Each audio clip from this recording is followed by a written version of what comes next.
do it. Welcome to a very special Lonely Hearts edition of the Devil's Work podcast. The podcast where we take the trauma so that you don't have to. Yeah, that's pretty accurate. We like to. It hurts so good. That should be our tagline. That is, yeah. We like to take turns suggesting real messed up, dark, gory horror movies, and take turns leading a discussion about them. And yeah. Some are stinkers, most are thinkers. So this week, we haven't run across a stinker yet. Sorry, We'll get there. There's time. Yeah, we'll get there. Good ass movies. We'll get there. I decided to switch gears, and we will be doing the first of undoubtedly many Takashi Miike films. And so today we are doing one of Rob Zombie's favorites, Audition. And Tarantino. Yes. As well. Oh, well, I mean... obviously. He's not the only one with the foot fetish, let's say.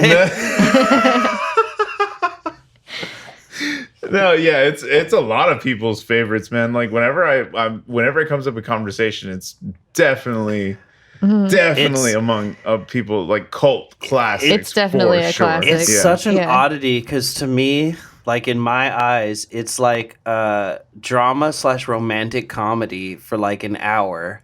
Yeah, and then it just like shifts gears slides off those rails so suddenly, but it's the exact same like whiplash that the main character is experiencing. You know, true. Yeah, yep. It's usually the inciting incident is like 20 minutes into the film or so. But it's like an hour and 15 minutes into this film, so you just like ease in.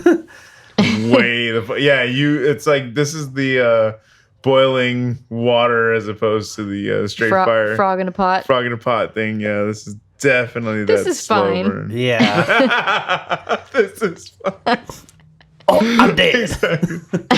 Exactly, dude. Yeah, but this movie, it's firmly in the good for her category, but I mean... It's definitely an influence on... I kept writing down films that I was reminded of. Yeah. Nice. A Promising Young Woman, The Eyes of My Mother, Burning, The Loved Ones. Oh my God, The Loved Ones is so good. Teeth. And Teeth, yeah. Interesting. For various reasons. Which we've already brought up before, and definitely going to do that one. Yeah, gotta do Teeth. Definitely doing Teeth. Dentata. Vagina dentata. Such a strange and specific period of time in high school when that movie was coming out of like, bro, no, I'm telling you. Yeah, exactly. Oh my God. Yeah. Also, Dead Girl. We'll talk about that another time. Dead Girl's fucking great, dude. So the trigger warnings for for this one. Today's film, we're gonna say gore, torture. There are needles and injection.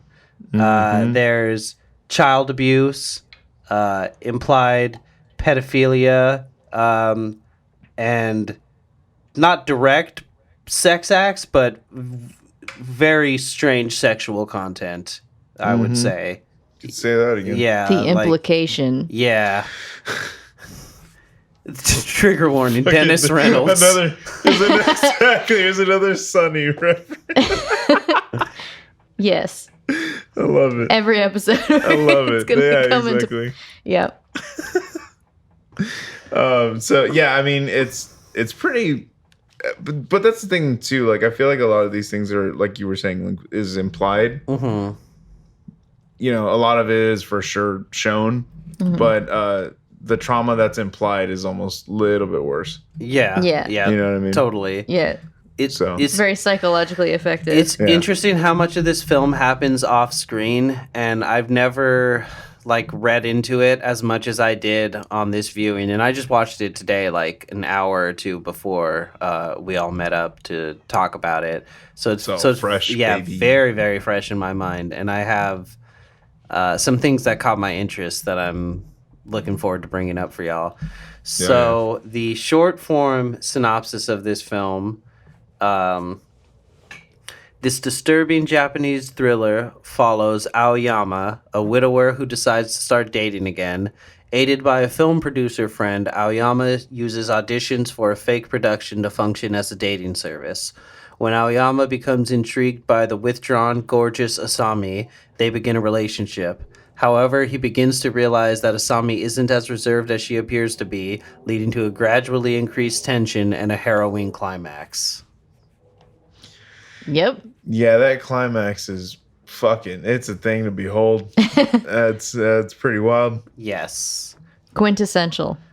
Oh yeah. I think that's kind of the image that everyone has of this movie too when you see it. So like I feel like you're always waiting, like when's it gonna happen? When's it gonna happen? And then it's like that. Then that ends up being the climax of the movie. You're just like, fuck.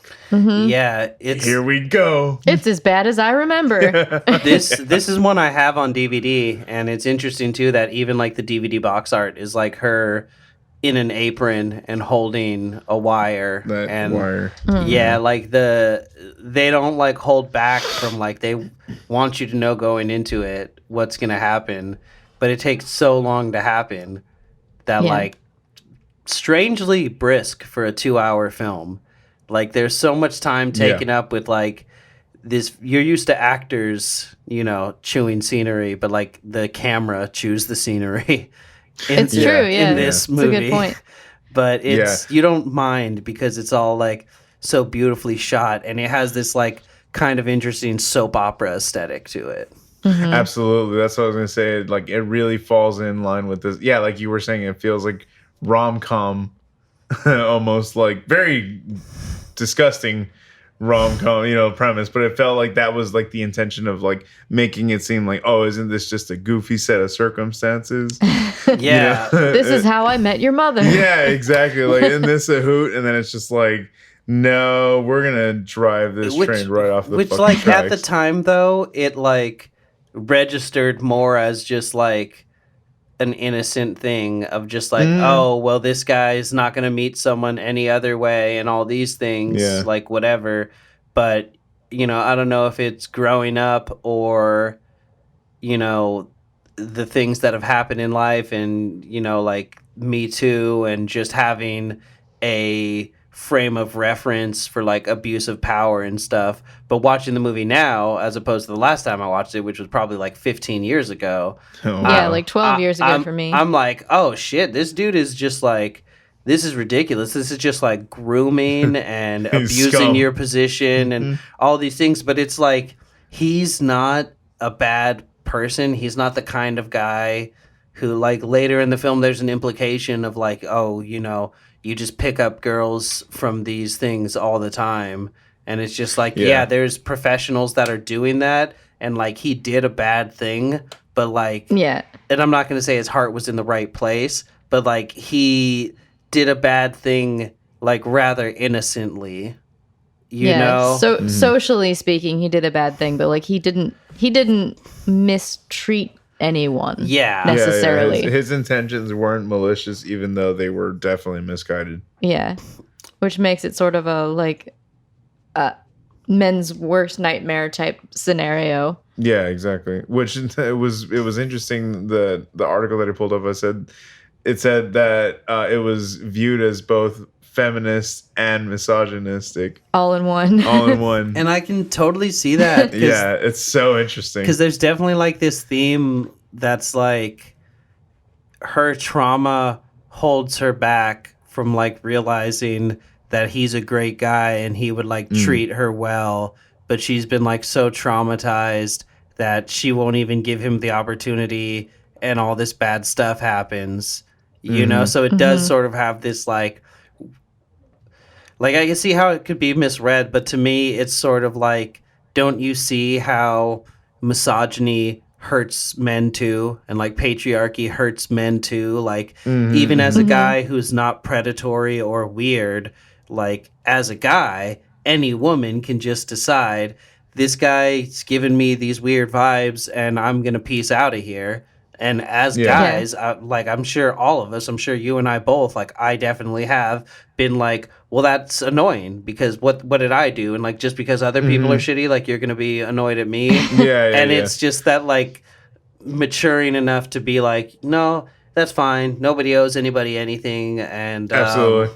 Yeah. Like, if you didn't feel comfortable, like, I just have to take that not as a reflection on myself and just as a reflection on, like, just how Men as a how whole. shit goes, and that sucks. But like, I just shouldn't contribute to that. You know. Exactly. Yeah. Exactly. You couldn't put it any better. But I could see how that could be read as misogynist in terms of being like, yeah, well, you see, like, she's, you know, she's holding the wrong guy accountable for all this, and this is how you know, how feminism's bad. So I could see how it could be construed in like both ways. You gotta throw out the whole patriarchy, start over. Yeah. It's just chop that little one part man out. at a time. Here's your problem. White men founded it.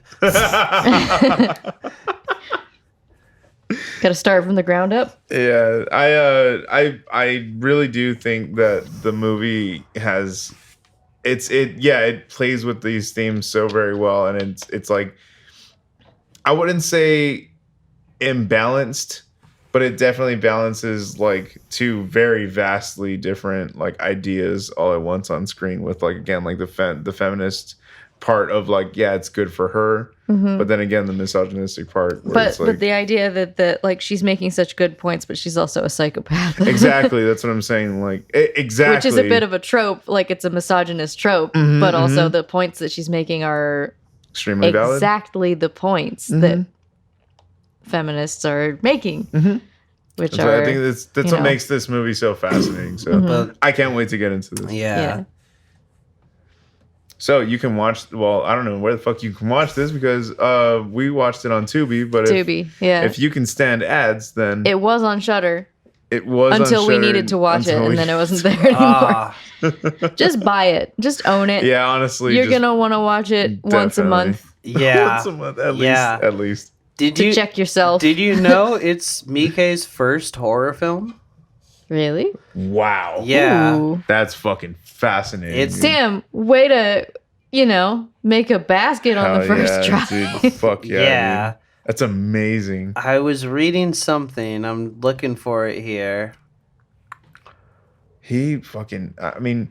That's so impressive. He is such a fucking dynamic director. Like, we're just talking about what a stylish motherfucker he is. So when they decided to adapt the book, Ryu Murakami's novel of the same name, Omega, the production company, decided that they wanted it to be different from The Ring. So that's why they chose that, because they wanted like their own breakout horror film. I did see something about that. Yeah. And so to attempt something different, they hired Daisuke Tengen, who is the screenwriter, and Miike, who were not known for working on horror films.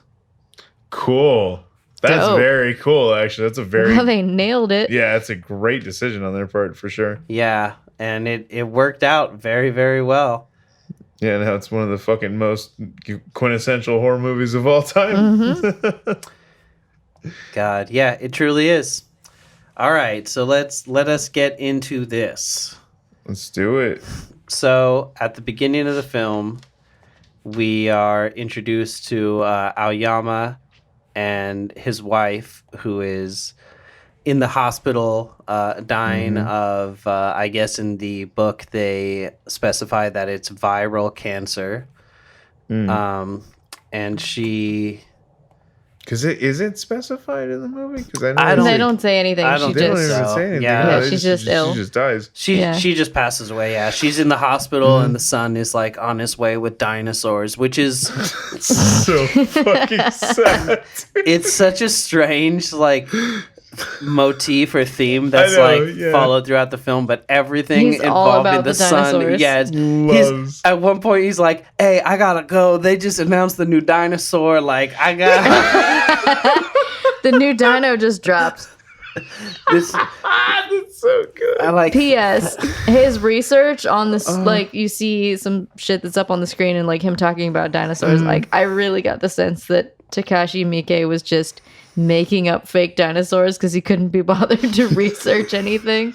I don't know. This is just a feeling The I names had. were wild. Just yeah. The names were fucking wild. That's so funny. God, it's a good thing that kid, that this movie wasn't made in a time when that kid could be all about the NFTs, because he would be. Yeah. Exactly. New apes just dropped. New apes. So yeah, he's bringing dinos to mommy.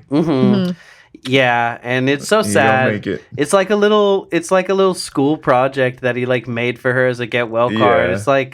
It's really heartbreaking. Like he really put a lot of work into it, and it's such a small detail of the film, but like it really, I don't know. It's just there's like so much underlying emotion in this film, and Yeah, there's a lot of heart for sure. exactly, and it's such a strange like showing of that heart to like show that he made that thing for her, and he like walks in the room moments after his mom dies, and That's so it's fucking so heartbreaking, sad. dude.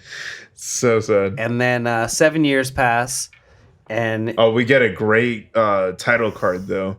That title card is super cool. I like how it comes in like vertically from the side. yeah, and it's like him and his son walking home from the hospital after his wife died. It's like Perfectly composed. it. Oh my it god, really it's such a good is. shot. The cinematography in this film is like so beautiful and Top notch. and so Yeah. like understated, and just like despite a lot of it being like I said, like these, like the shot in the Pretty hotel graphic. later of her where she's standing in the middle on the balcony, and there's like steps leading up to her, and the shot is like slightly angled towards the sky. So yeah, you we see, talked about that. She's in white. yeah, and so Yeah. she's just like so angelic, and so just like, doesn't give away what she truly is. Yeah, it's such a fucking gorgeous Yeah, shot. that's a dreamy shot. A lot of the house shots too, like in the house, Those- are fucking awesome. There is something going on with the cinematography in the house. Is doorways, Yeah, it's a and lot like of the characters fucking cool like doorways. bustling back and forth. Yeah, and back, the camera just stays on it. it's a It character stays going focused by, on and it. then the dog is chasing the person, and That's interesting, because when we meet Yoshikawa in a moment, his producer friend, there's a point where there's like some women in the bar, and it's not like the women are looking at them. They're like being loud, and they like look over at them for a moment. The men look at I remember them, that. and then they go back to what they're doing, and it's just like a shot from over by the women. And I didn't clock that till now, that it is like from the doorway into like the other section of the bar where they are, and it is Right. very much this like the separation of the genders. well. I don't know if that's what you were gonna say. Sorry. Well, no, even more so than that, you made me think about, because that is a good point, because that's like shortly before they talk about like a man can't survive without women's help, like men are useless on their own, and but just that all those shots from doorways or just right outside of the space of this just whole like, I'm not allowed to be in, but I can watch from here because I'm an outsider, but like I'm not part of this family, or like part of this friendship or this conversation, which like builds towards her, eventually saying like, you have so many people in your life, Yeah, and when that's happening at the bar, when they're like noticing that, they're like complaining about the dating scene or whatever, and they're like, everybody in Japan is lonely. Yeah. And like, Japan is finished. Where are all the nice girls? And you're like, damn, dude, is it really that bad? Yeah. I put Japan 1999 is a shit show, apparently. I put a big incel energy coming from these two. I feel like it might have already like the birth rate crisis in Japan may have already started at that point, because I know right now they have like a very dwindling birth rate, and the prime minister, or I think former prime minister Abe, was shot like a couple weeks ago in the street. Oh, and Jesus. he's been for like quite a while being like, Japanese youth, you have to have children. Like, oh my god, like it's not good. You have to have children. Like, no one's having kids. It's really, we can't expand and capitalism can't do good things if you don't have enough babies. Exactly. When in reality, it's like, ugh. We got enough of them, dog. We're good. Yeah, we're good. Yeah. So, Yeah, Musk just had a kid. It's fine. R.I.P. to Abe. I hope one day I can say R.I.P. to someone in the Musk family. We'll get there, buddy. These things take time. Good. Good things come to those who wait. That's right. So, speaking of good things coming to those who wait, Hey, dang, good segue. Aoyama and his son, who I'm just realizing, I don't think we ever even get the son's name. But he, No, I haven't. Yeah. they're he has like a variation on his father's name. Oh, he does. I don't remember what it was. Shigegara and Shigehari or Yeah. something like that. Mhm. Anyway, Mhm. yeah. Oh yeah, the father is Shigeharu and the son is Shigehiko. There you That's go. right. Yeah, They do say Shigehiko a couple times. It's like Robert and Bob. Yeah. Yeah, exactly. Or like Junior. Yeah. Yeah, that's like a fairly common thing for Japanese like sort of naming schemes, is like having similar like phone names or kanji at the beginning of the given name, not the family name, obviously. But yeah, so his son Shigehiko tells him like, "Hey, you're getting older. Like, I never really see you smile. I want you to find a new wife. Like, I want you to be happy." And I feel like part of that is definitely him realizing that he's getting older himself and that he's going to be out of the house soon. Yeah. And he wants someone to like fill that void and to help his dad have like meaning in his life beyond raising him. Yeah, He's like, yeah. "Hey, mom's been dead like quite a few years. I'm going to be out of here soon. Like, you gotta find somebody and like find some more meaning in your life." And so I wonder if that came up as like a clapback though, because he was like, Aoyama was like, why don't you ever have any friends over? Like, are you okay? Oh, yeah. And then his son immediately starts talking about like the reproduction behaviors of fish? hermaphroditic fish. And he's like, "Oh yeah, this is why you don't have any friends." That's right. Yeah, he does say. That's so fucking God. funny. But yeah, it's about having a family dynamic and getting a mom and a wife back in the house. yeah. And so Shigeharu appears to be like some sort of like television or movie producer. And so his friend Yoshikawa, when they're at the bar, tells him like, "Yo, let's do an audition. You had like an idea for a movie and I got it typed up real quick into like a spec script, and we're just gonna give you a bunch of pictures and you're gonna go through and you're gonna pick 30 women and then we're gonna audition all of them, and whoever you pick will not get the role, but that way you'll be like, your hands will be clean and you'll be able to like get with her and everything will It's be a good excuse. Yeah, exactly. Yeah, because I put that he's a powerful dude, so that's already what he's exploiting. Yeah. Yeah, and it's like his friend probably does things like this all the time. And Yeah. Seemed a little too comfortable. The conversation was like, he's just like casually like, "I think I'm going to get remarried." And he's like, "Oh yeah, who to?" He's like, "I don't know yet." And it's like, the vibe of the conversation is like, "I think I'm going to get a new couch." Like, where did you get your couch? yeah, where It's excuse me, sir, where are all the white women at? Oh, right over here, sir, aisle 15. the other showroom. I'll show you. Oh my god. Yeah, it's gross, but it's like it's also just like Shigeharu is like, I don't know, kind of innocent-esque, where he's just like, "Well, gee, I don't know if you think it's a good idea." Well, golly, mister.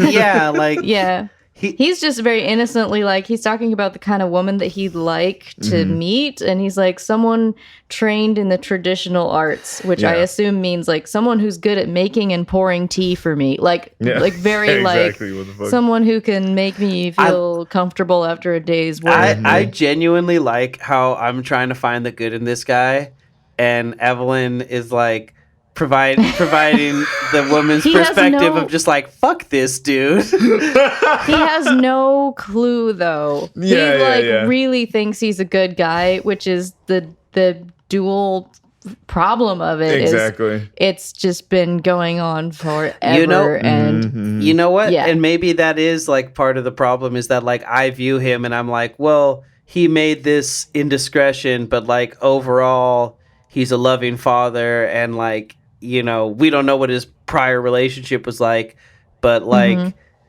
you know, everything appeared to be fine with him and his wife. And it's like you should be entitled to like have somebody after having lost like that, if that's how you feel. If you don't feel like that, then however you feel, you know, like what. Which it's all valid though. Yeah, like, these are valid points. Totally. But then it is true though, where it's like all of that. At the end of the day, like your doesn't excuse it. Exactly. Your like actions. Yeah, like, your actions speak louder than what you intended to do.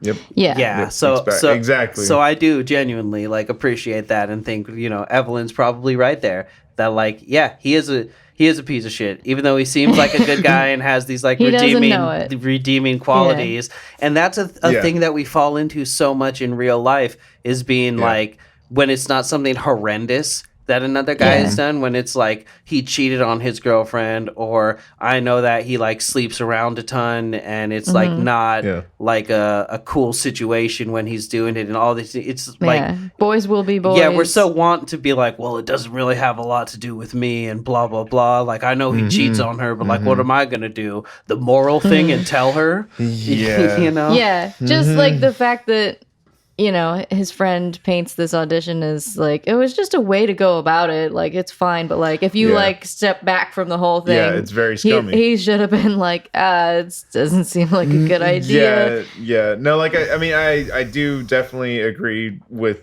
I do give him some credit, like you said, for not being malicious in his intent, but it is not enough to overshadow the fact that it was a garbage thing to do. And it's a real thing that happens in fraud. Japan. It's just fraud. Yeah. Like you're just committing fraud. Yeah, and it is it's like social sexual fraud.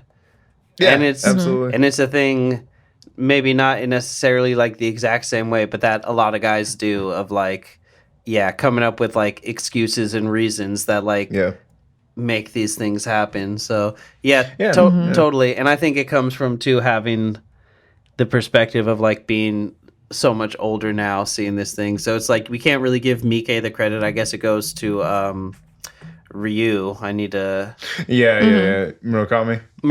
Yeah, that's so funny. Obviously I've read the other Murakami's books. That's what I was gonna say. That's what confused me too. I was like, wait, the same? Yeah. Okay. Haruki is the other Murakami, I believe. Yes. But yeah, this dude is he tells him, just choose 30 girls by 2 weeks? Only 30. And he has just envelopes and envelopes of pictures of these women, and the son comes in the room and he's leaning over all the pictures like, don't you ever knock? And he's like, oh, sorry, I got a friend coming over later. And he's like, girlfriend? And he's like, yeah, you know, she's gonna come hang out. And he's just like, oh, well, give her my dinner, like whatever. And and again, it's like these small gestures that like endear the viewer to him, of like, oh, this like sad old guy, and he's trying to do things, and you know, but he's nice. But their interaction when he meets his son's girlfriend. Oh yeah, that's and he's super, like, and I'm really not sure how we're supposed to feel about the son. Like, he is young and he has an innocence to him, and like he met her in a fairly normal way. Mm-hmm. He's like very proud of like he's like I just walked up to her and told her she's pretty. Yeah. And he's like, good Strange. for you, son. So proud of you. Yeah, it was Yeah. a very, very fucking And weird she's scene. like, asterisk, I actually came over here to look at his science books. And he's Yeah, like, yeah. that's boring. I don't want to hear about how you study things. Yeah, it's so weird. It like totally reads to me, like, especially again through the lens of today, like it makes me feel like, is the son supposed to be like on the spectrum? Because everything, like he's it shows hyper-focused, his yeah. bedroom, and there's just fucking dinosaurs everywhere, and he's on the computer reading about dinosaurs, and Yeah. like it's like truly staggering. His entire Yeah. character revolves around dinosaurs. Dinosaur. It's And he reads about them on the internet. Oh, here we go. Yep. Here we go. Mother- Wait, 1999, 1999. When did Suicide Club come out, though? 2003. Now I see why Amanda kept singing "Mail Me" today. You need to be worried about that. I do. Yeah, exactly. I do. I need to check in on her. Make sure she's not missing any skin. You did all right, babe? But yeah, it seems like in this film, it's just a given that the internet exists and that you can read about dinosaurs on it. I know, Which is it's like- so fun. It's like not a big deal to them in this one. Yeah, exactly. Yeah. Like 2000. Well, I think it was 2001. It might have been Suicide Club. Yeah. Yeah. Yes. Or Two, it's probably yeah. 2 years releasing- later. Yeah, exactly. Clifton said Aoyami spends a lot of time on whoisthisbitch.com. He's Just scoping out the ladies. He's paying $4.99 for the in-depth background check. gonna unlock these extra features. So funny. I'm gonna need her address. But they go about like, and that's the thing though. They took this to another level when they put out a fucking radio ad for They this did. shit, bro. Like, That shit was for the film. hilarious. come on, that was so good. I put it's propaganda mixtape time. It's such. The film is called Tomorrow's Heroine. Yeah. Is that what it is? Yeah, and the thing is, like, the heroine of tomorrow has already been born, and she's living in this era alongside you, or maybe she is Oh, you. that's right. Like you, Yeah. maybe Yeah, that's you right. could be the star of this like brand new dramatic film, and Mm-hmm. blah blah blah. And they mention at one point, he's like, Yoshikawa's like, remember that story idea you had about like the girl and the guy, and then there's the Down syndrome boy. His words, not mine. And he's like, and there's like a love triangle with them. Yeah, so we just like put that together. So it feels like We it's just recycled some old ideas. it's supposed to be some like tearjerker, sappy soap opera, romantic piece of crap. Yeah. You know. And they put, so I was trying to figure that out too. He says, oh no, the movie's gonna be real. At one point, I think they were like discussing it possibly being like He says if we two raise birds with enough one money. stone. Yeah. That's right. That's right. He's like, Okay, yeah, so if as producers we do our job, like, yeah, it could. We might accidentally make a film in all this, Exactly. Yeah, but we'll get you that wife you wanted.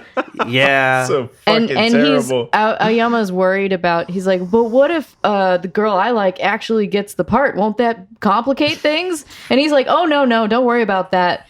Only unhappy girls are good actors, which ironically is so fucking true with this film.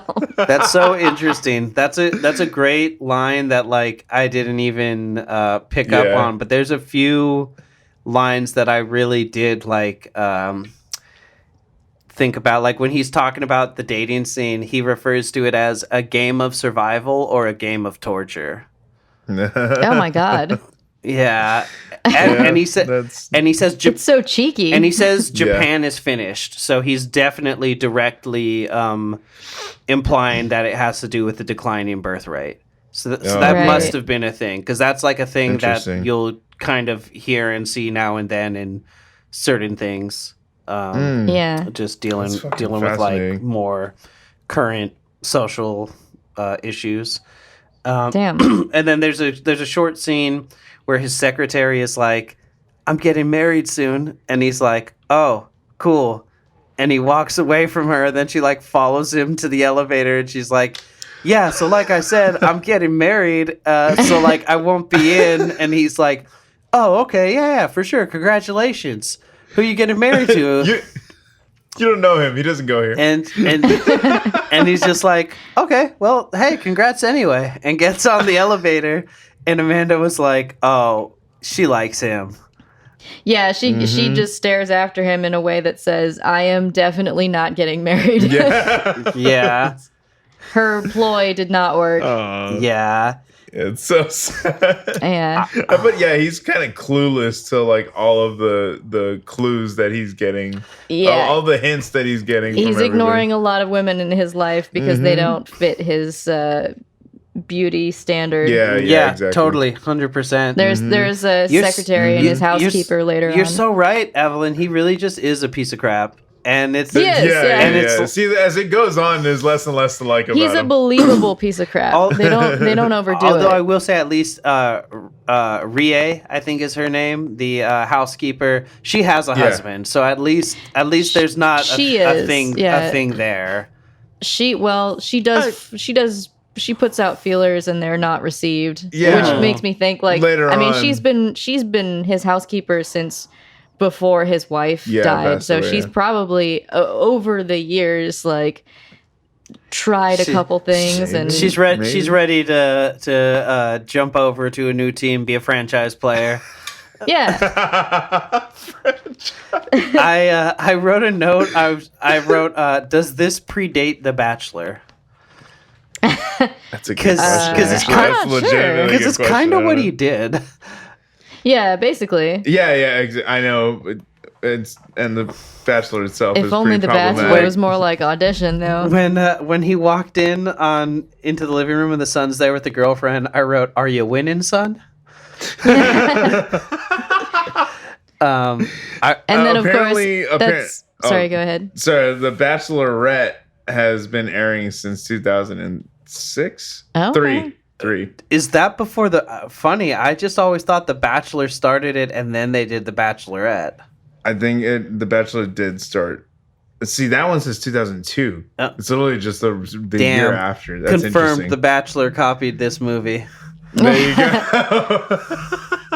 Confirmed. So I knew it was problematic. Hey, give Sorry, my go man ahead. Miike his royalties. All right, just give him $1 every time you run a rerun, and we can make this right. Fine, fucking. Yeah, he don't need money right now. He ain't struggling. I really love when they start doing the audition, and they just do like this great, like sort of montage where they're running through all the women and they're asking them all of these like questions, Oh my God. and some of them are like weird, like kind of pervy questions, but then he says like It's very fucking pervy. then he says like there's going to be a sex scene, are you comfortable with that? And I was like, well, shit, I guess like on a real level you want to, like, especially if you're going to be dealing with stuff like that in the film, you do want to ask those questions and see You would need to ask that, if you can get a rise easily, because if like saying just a couple things gets a rise or offends them, then it's just like, okay, well then obviously you're never gonna like shoot these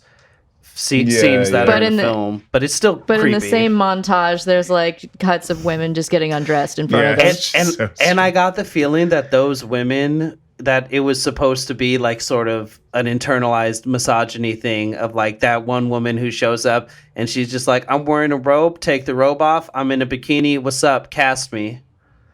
You know, like there, and then the one woman, it feels like it's all their ideas. To do these things. Yeah, like the one woman who just straight pops her titties out. Yeah. There's just all different kinds of women who are like, well, this is what they want out of the audition. This will get me the part. Yeah. And then there's one of the questions that his friend asks is, have you seen a Tarkovsky film? And I'm like, what does that mean? Yeah, that was so strange. Yeah, and yes, I love Stalker. It's my favorite. They're just like, oh shit. It's like shit, okay. And then there's a woman who's like, she's showing them her wrist. She's like, this is my first suicide attempt, and this one's my second.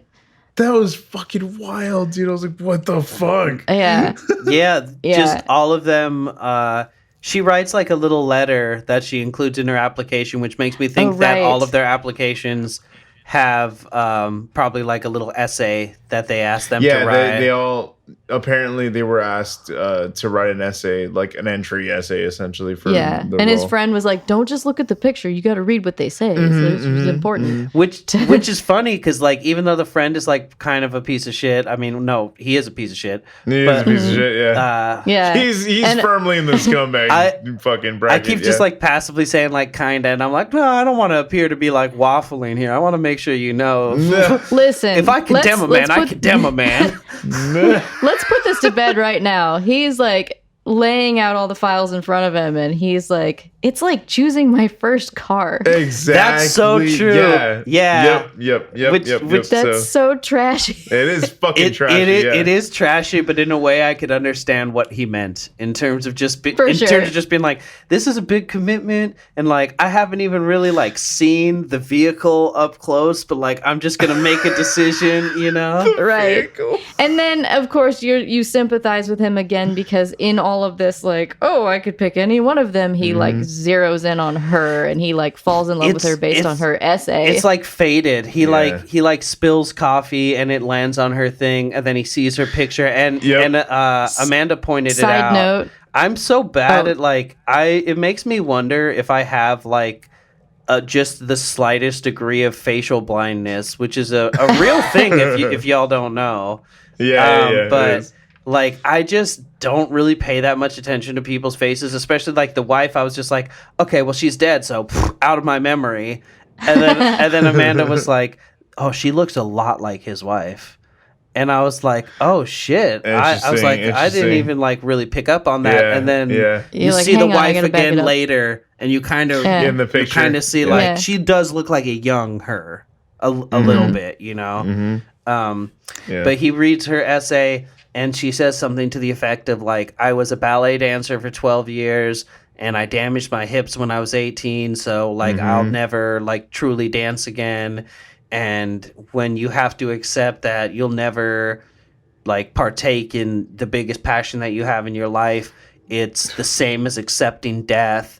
And like even so fucking heavy. and he's even like, des- hot. even despite that, like living is accepting death. So like I have no choice but to just like move forward. And I highly doubt that you'll even pick me, but like this story really spoke to me, and I just felt the need to like give this a try. And he's just like, oh my God. And during He just has such a boner for it. yeah, and during the audition, Her self-esteem is so low. Oh my God. I just came. goth queen. Oh my god. I just wanted to say he noticed her file because he got like a little coffee stain on there. Yeah, It started with a cup and it ended with a cup. Oh my god. Damn, bars. Bars.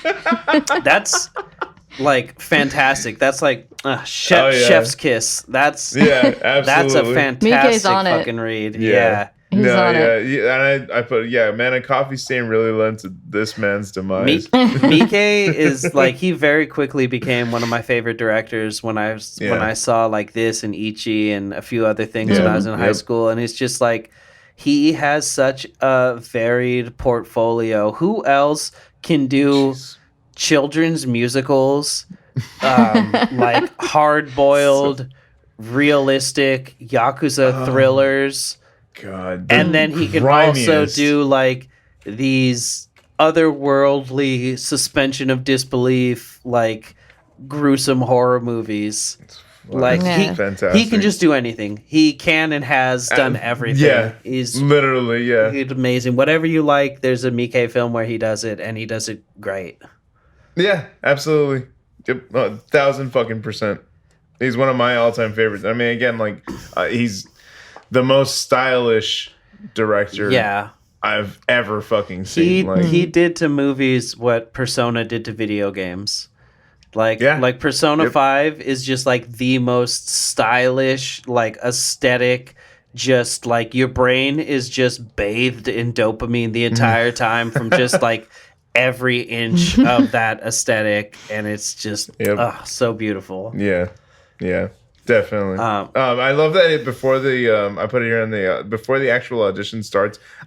He says, "I feel like a criminal," Yeah, I wrote that down too. Shit, Sherlock. You fucking are. You fucking are, Yeah, bro. like morally, absolutely. Legally, very likely. Yeah. Yeah, exactly. And then in this interview process, his friend asks 100% of the questions of all the women. Yeah. He's just sitting there like waiting and He like asked watching him all too. the. He's like, "Why aren't you asking any questions?" Yeah, well, like, what are you doing? And then he's like, and then in the middle of it, they take a break, which I liked. I thought that was interesting that there's a break in the montage, and then the montage starts back up again. That they're like, let's take 10. We're 30 minutes behind schedule. Let's just take a quick 10. And we're past it, but I just want to highlight that shot at the beginning of the audition where it's just the empty chair as the shutters close. Yep, that shit is fantastic. Yep, we pointed the same thing out. And that shit is it's masterful fucking composition. So during her audition, she's like the last one. She's like one of the very last ones. And during her audition, he speaks up. He says like, you know, all this stuff that you wrote, I'm so impressed. Like, you're so young.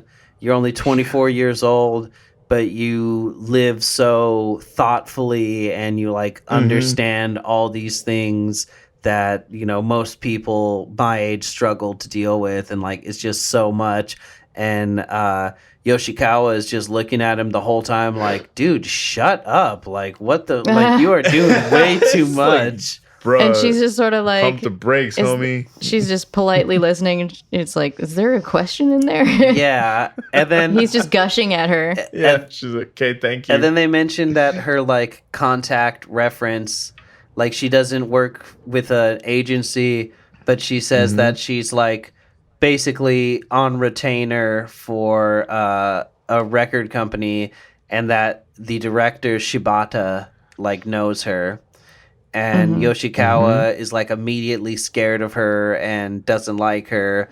And after she leaves, is like, yeah. I mean, to be fair, she's unsettling, unnerving. Bro. Yeah, she's just so still and so like demure, terrifying. And she's like, her posture, she's like always looking she's always, like, down at her lap. Over. Her shoulders are up like around her ears almost, and she's like, it's difficult. She's so strange and quiet. Like, it's really difficult to see what he sees in her. Yeah, exactly. Because she's not what, you know. Well, I think what you said, it's like the submissiveness. She's submissive, I think for that's, sure. That's what he's like, perfect wife material. Exactly. I think that's what he was, that in a predatory sense. Yeah, she didn't have any of the charm of anyone else in the audition. Yeah. And I think maybe, though, like everyone else tried to sell themselves, and she just like wrote what she just is. She just like wrote what she thought and put it on there, and then just showed up in like a very plain white outfit that like appears to have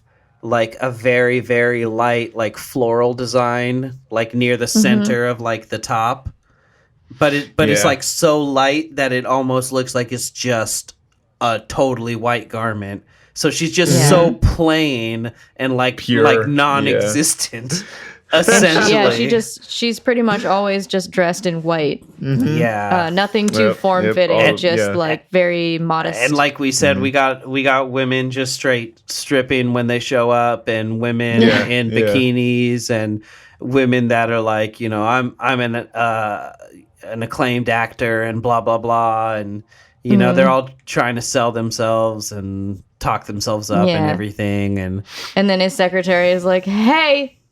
And he's like, yes. And she just stares at him like she's waiting for something to happen. Like, all these women are like trying to, you know, steer it. She's not trying to steer anything. Yeah. Presumably. Yeah. And, and she's very robotic too. She's just very like robotic and still and weird. And so, 4 days later, she sits for 4 days, actually, excuse me. She sits perfectly still next to the phone, waiting for it to ring in her empty apartment. Reveal. Reveal, the torn, she has the paper doors, and all the papers like torn, and she doesn't have windows in her frames, I don't think. It's like an abandoned house that she lives in, and all she has is like this big sack and a phone. And she's just sitting there perfectly still, and the phone rings, And when she does, she fucking smile. Yeah. That creeps over that woman's face. Yes. Ugh. Yeah, she's like a, like an anglerfish just waiting in the deep, and she's like, One of those little goblin here fish. comes something. Yes. Yeah. I had a note just for you when he's like sitting in his home office making up his mind to call her. The curtains are blue. That's so like, funny. Those curtains are blue. What do you think that is? God. They're probably blue. I mean, he do be feeling pretty fucked up, though. Yeah. And she answers the phone and she's like, oh my God, I never thought that I would like hear from you. What's going on? And he's like, oh, I wanted to meet with you, blah, blah, blah. And when they sit down to have lunch, she's like, oh, do you want to ask me more questions? Do you expect me to do things to get this role? And he's like, no, I don't want anything from you. I just want to have lunch. And she's like, so you just want me to talk and partake of this delicious food? Best request ever. And it's just It's and he's like, you're wonderful. yeah, he's just like, women love food. I know that. They require sustenance to make me food. I know that. I gotta pay for enough food to feed all of us. Yeah, that's all he gets. Yeah, absolutely. And in private conversations at this time, when he's hanging out with his friend, he's like, you know what? Now that I'm hanging out with Asami, I'm not really interested in the film anymore. And his friend is essentially like, dude, there was never a film. Yeah, cool story, bro. Yeah, he's like, oh yeah, okay. He's like, you're a bad man. It was your idea. Do you not get what we've done here, sir? We committed criminal acts, bro. This movie is basically Harvey Weinstein gets his friend into it, but is Yep. Absolutely. 1,000 motherfucking percent. In a very strange direct parallel, honestly. Yeah. Mm-hmm. Is this the part where we see them go on it's a date. Yeah. And then it just moves from one date straight into the next. Dude, it's like they're teleporting from restaurant to restaurant. Fucking Yeah. transitions are wild. It's dude. so trippy. So crazy. Yeah. And the background actors are sometimes they're not there. The number of people in the restaurant changes. We talked about jump cuts that one Yeah. time. Yeah. This was It's very odd. This is using and there that. are very subtle jump cuts that are going on to make it so that all of her answers to the questions, there's are straight. yeah, to the there's point. no space between her answering questions. Mm-hmm. Yeah. It's so interesting because he's 100% focused on her. He's like, I just want to behold you and watch you be. And yet he's not fucking listening to her. And he's not looking for her to actually really talk about herself. He just wants to hear the sound of her talking. Yeah. It's that romanticizing, and it's also to his credit, he's trying to move past his wife, so he's just okay, the first woman that catches my eye, if this works out, that's good enough for me, because I don't want to have to think about how people compare to my wife and all of these things. I'll just take what comes my way and seems to be, good enough in my eyes. Because like Evelyn said, there's definitely that beauty standard that he's got working.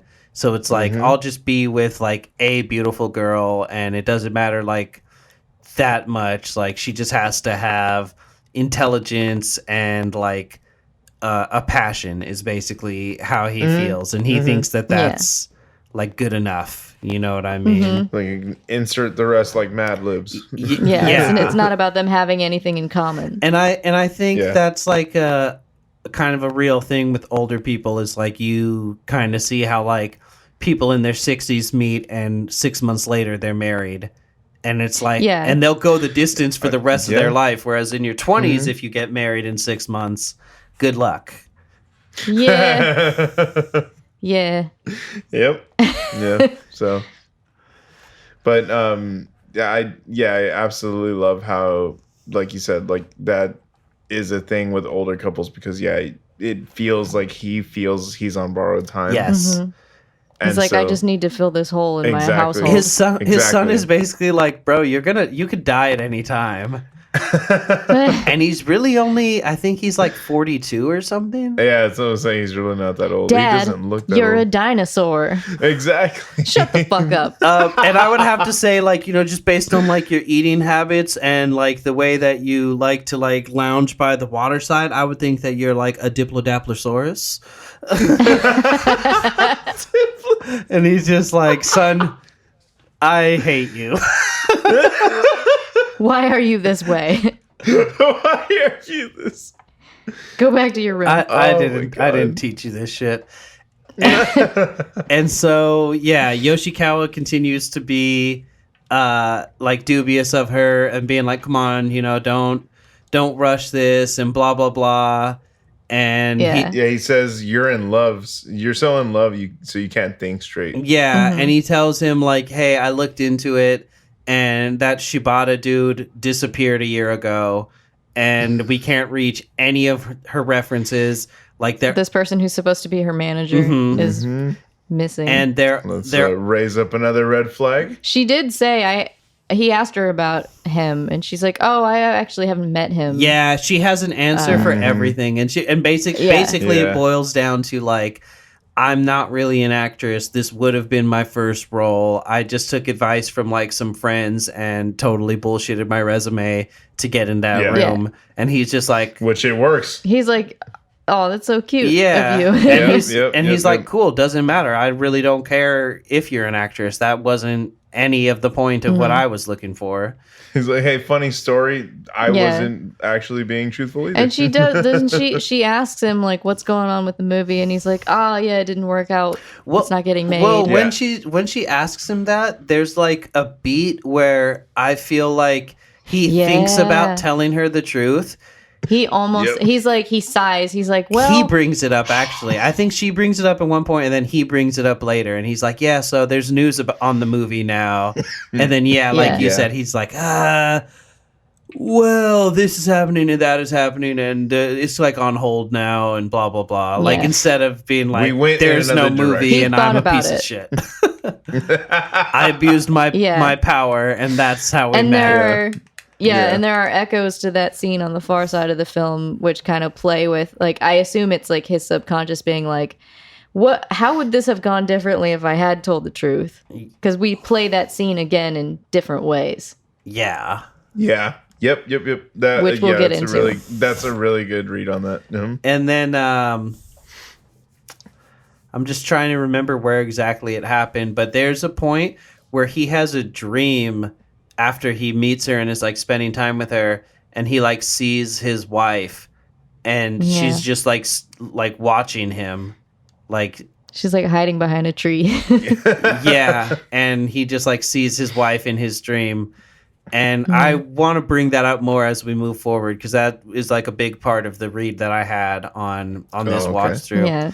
And he also looks at her picture a lot. Yeah, and like he turns her picture away when he's going through the resumes. Like he doesn't want her to see him like essentially being a pimp. Like, I mean, technically, I guess Yoshikawa's the pimp, and he's exactly. And Shigeharu is just the John. But still, not that there's anything wrong with sex work, but there is something wrong with exploiting sex workers and women. Yeah, of course. Be your own boss is what I'm trying to say. We live in the internet age. And so he like tells, I believe Yoshikawa, he's like, hey, I'm going to propose to her. We're going to a hotel and I'm going to propose to her.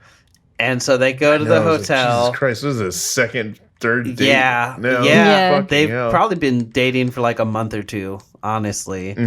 And so they go to the hotel, and she undresses in front of him. He's like, hey, so we got some time to kill before dinner. Maybe we could like go down here, or go down there. There's some great pastries on 3rd. And as he's talking, like just completely just She turns the lamp off. She slowly walks over. she starts undoing the buttons on her gown, and she's like halfway down, and he finally stops talking, and it's like, oh, this is happening. And she gets totally naked and gets in the bed. She like covers herself as she gets in the bed, and you just get this sort of sense that she's like trying to act very virginal and like give him the sense of being like the first one to be with her, and like there's all this innocence and all this stuff. And she's like, don't undress, like look at my body. And she starts lifting the sheets, and when she lifts it up past her thigh, she just has these like two wicked just burn scars. And I think she tells him how that happened there, right? But she says no. She says She said she burned herself. she burned herself when she was little. Oh, okay, Yeah. okay. Yeah. That's the first thing that she tells him. And she says, I want you to know everything about me. Yeah, And then lies to him. blatantly. And then he gets undressed and just like, thankfully it's very brief, but you could tell that it would have been a very like awkward and dispassionate lovemaking scene if we were subjected But to does it. it, like before they ever even get into it, she's like, promise to love me and only me. And he's Yep. like, you sure? Yeah. Yep, absolutely. Yeah. And there's this great That mirror. transition. There's a mirror shot to when she's when Oh. she's waiting in her empty apartment with the bag by the phone. The bag like will Shifts. move all of a sudden and scare the shit out of you because there's someone in there. And yeah, when he gets into bed with her, there's this transition with the sheets, and the sheets move like the bag, and it makes the same sound, and you're like, oh my god, he's in the bag, it's too late. Yeah. He drank the Kool-Aid. That's cool. I didn't even realize that on either level. So It was cool. very, very cool to see that. I was like, the movie just plays with these transitions. It's either like very jarring because it happens so quick, or it's just like seamless like that one. Like, Yeah, you're either like, oh, what happened? Or yeah. you're just like, you just now we're here. get dumped into another That's one where bucket. That's one where I genuinely can't like figure out where the seams would be, because he's like on top of her, and then it like moves back so that the framing is like more on like their body in the sheet, so you can like see him sort of like elevated above her, like holding himself up by his arms, and then they like roll, and you kind of expect like she's gonna be on top, or like he's like dismounting her, you know? But it just, he like rolls over, and then it just like somehow magically transitions to the scene of the next morning, and she's gone, and he's waking up and realizing that he's alone. So like just on a technical level, I have no idea how they did it, but it just seems so like they're together, they're having sex, he rolls over, it's the next morning, he's waking up, and I mean, he's it's alone. I guess it's a match cut essentially, just like do the one move, don't change anything else, have her step out, and then do the move again. Yeah, Continue the scene. it's so perfect, and it's like different lighting too, but lighting, somehow they that's the nail thing, too. the part in the motion where you wouldn't realize that there's any difference because we're seeing this. It's so cool. It's so well done. Masterful. If it were a manga, the sound of the sheets would be spelled sha.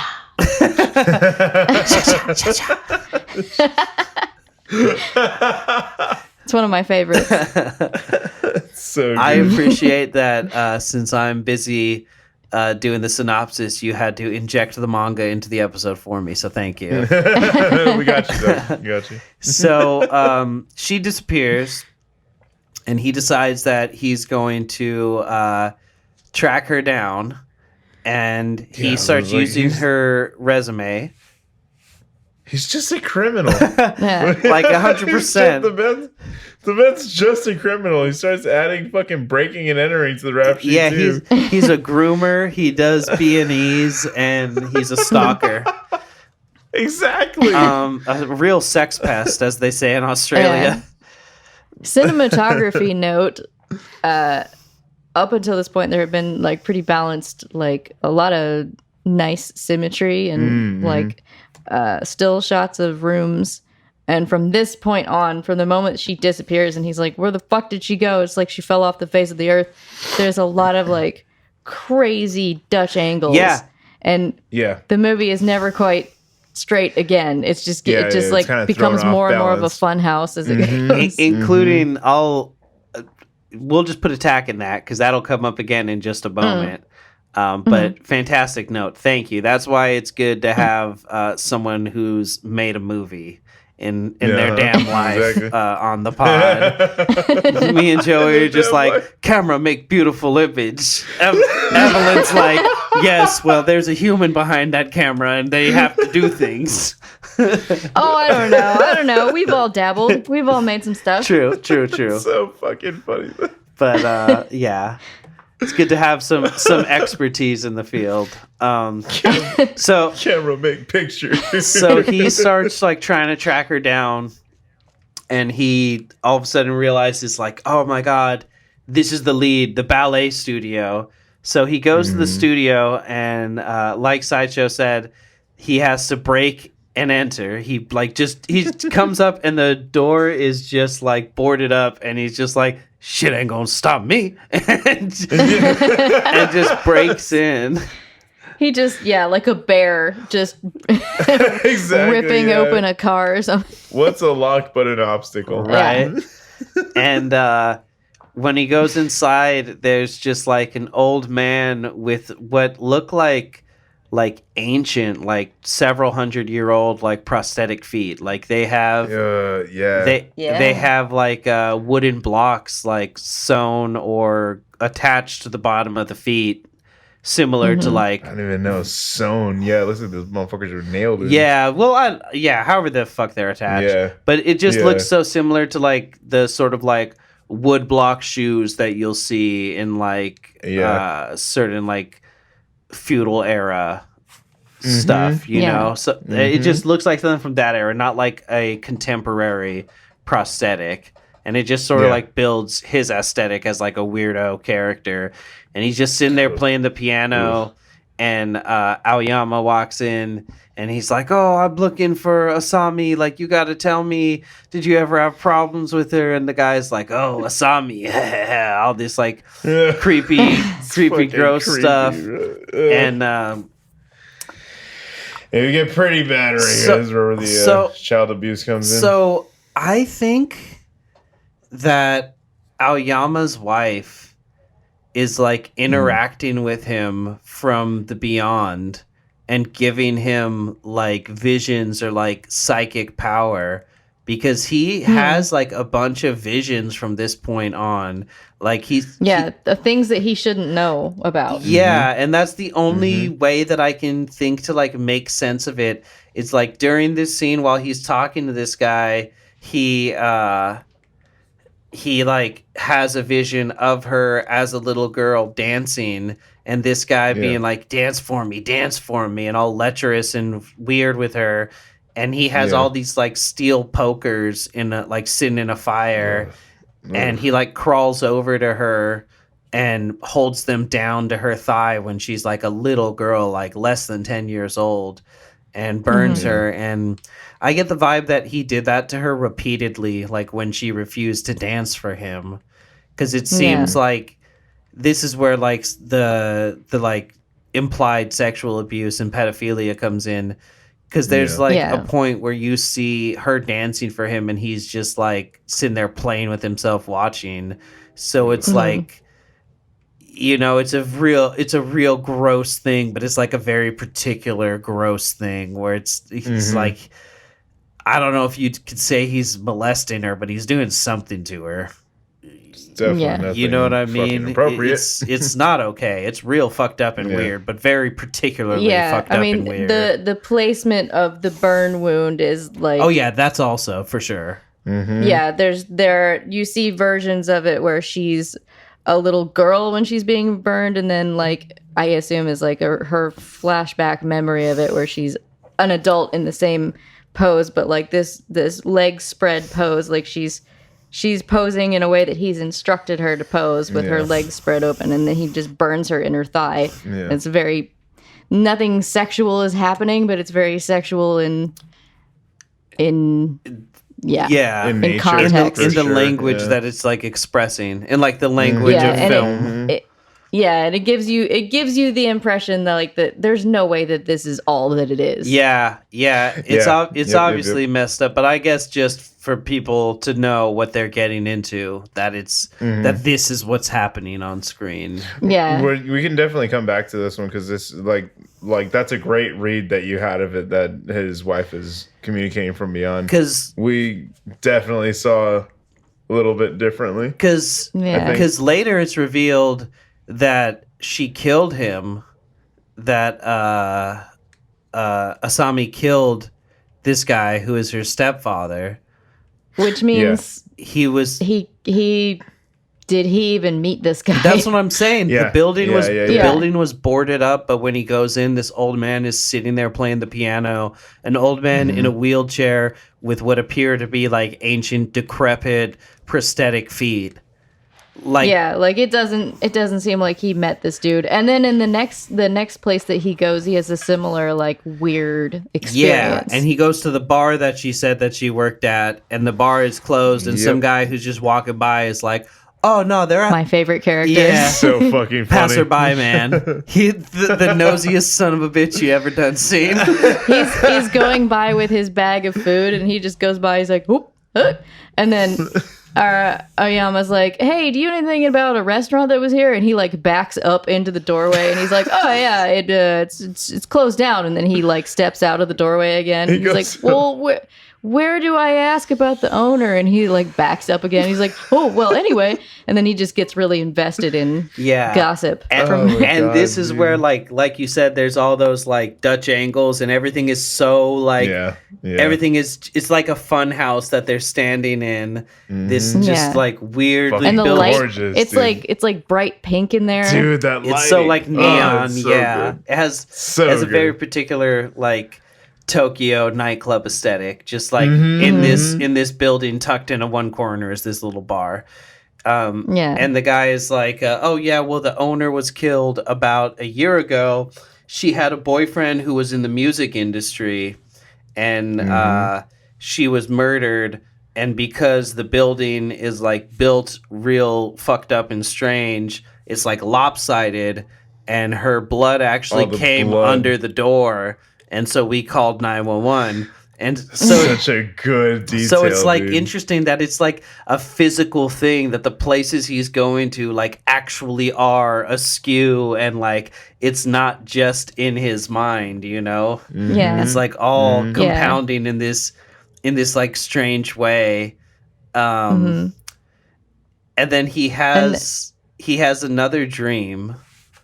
He like when in the moment when the guy tells him about the murder, which a thing about that is the woman was murdered and there were extra fingers You're yeah. so Yep, you're yep. so right. Yeah, there's 3 extra fingers and and a tongue. an ear. Did you see the tongue? and then wiggling? he just like sees it. Exactly. He looks down and he's like, ah! Yeah, And yeah. like and the tongue is flapping on the floor. He's like, oh my god, I can picture it so clearly. Yeah. Exactly. Yeah. And he like jumps back like in real time, which again just lends to this like he's gaining the ability to have these like cognitive visions. And the only way that I could think to make sense with like the logic presented and the facts given by this film is that his wife is like trying to help him and trying to like steer him away from her, like not necessarily to the truth of her, but to like give him these visions so that he can save his life. And Definitely. I saw it as a conscience thing. interesting. Like Yeah. his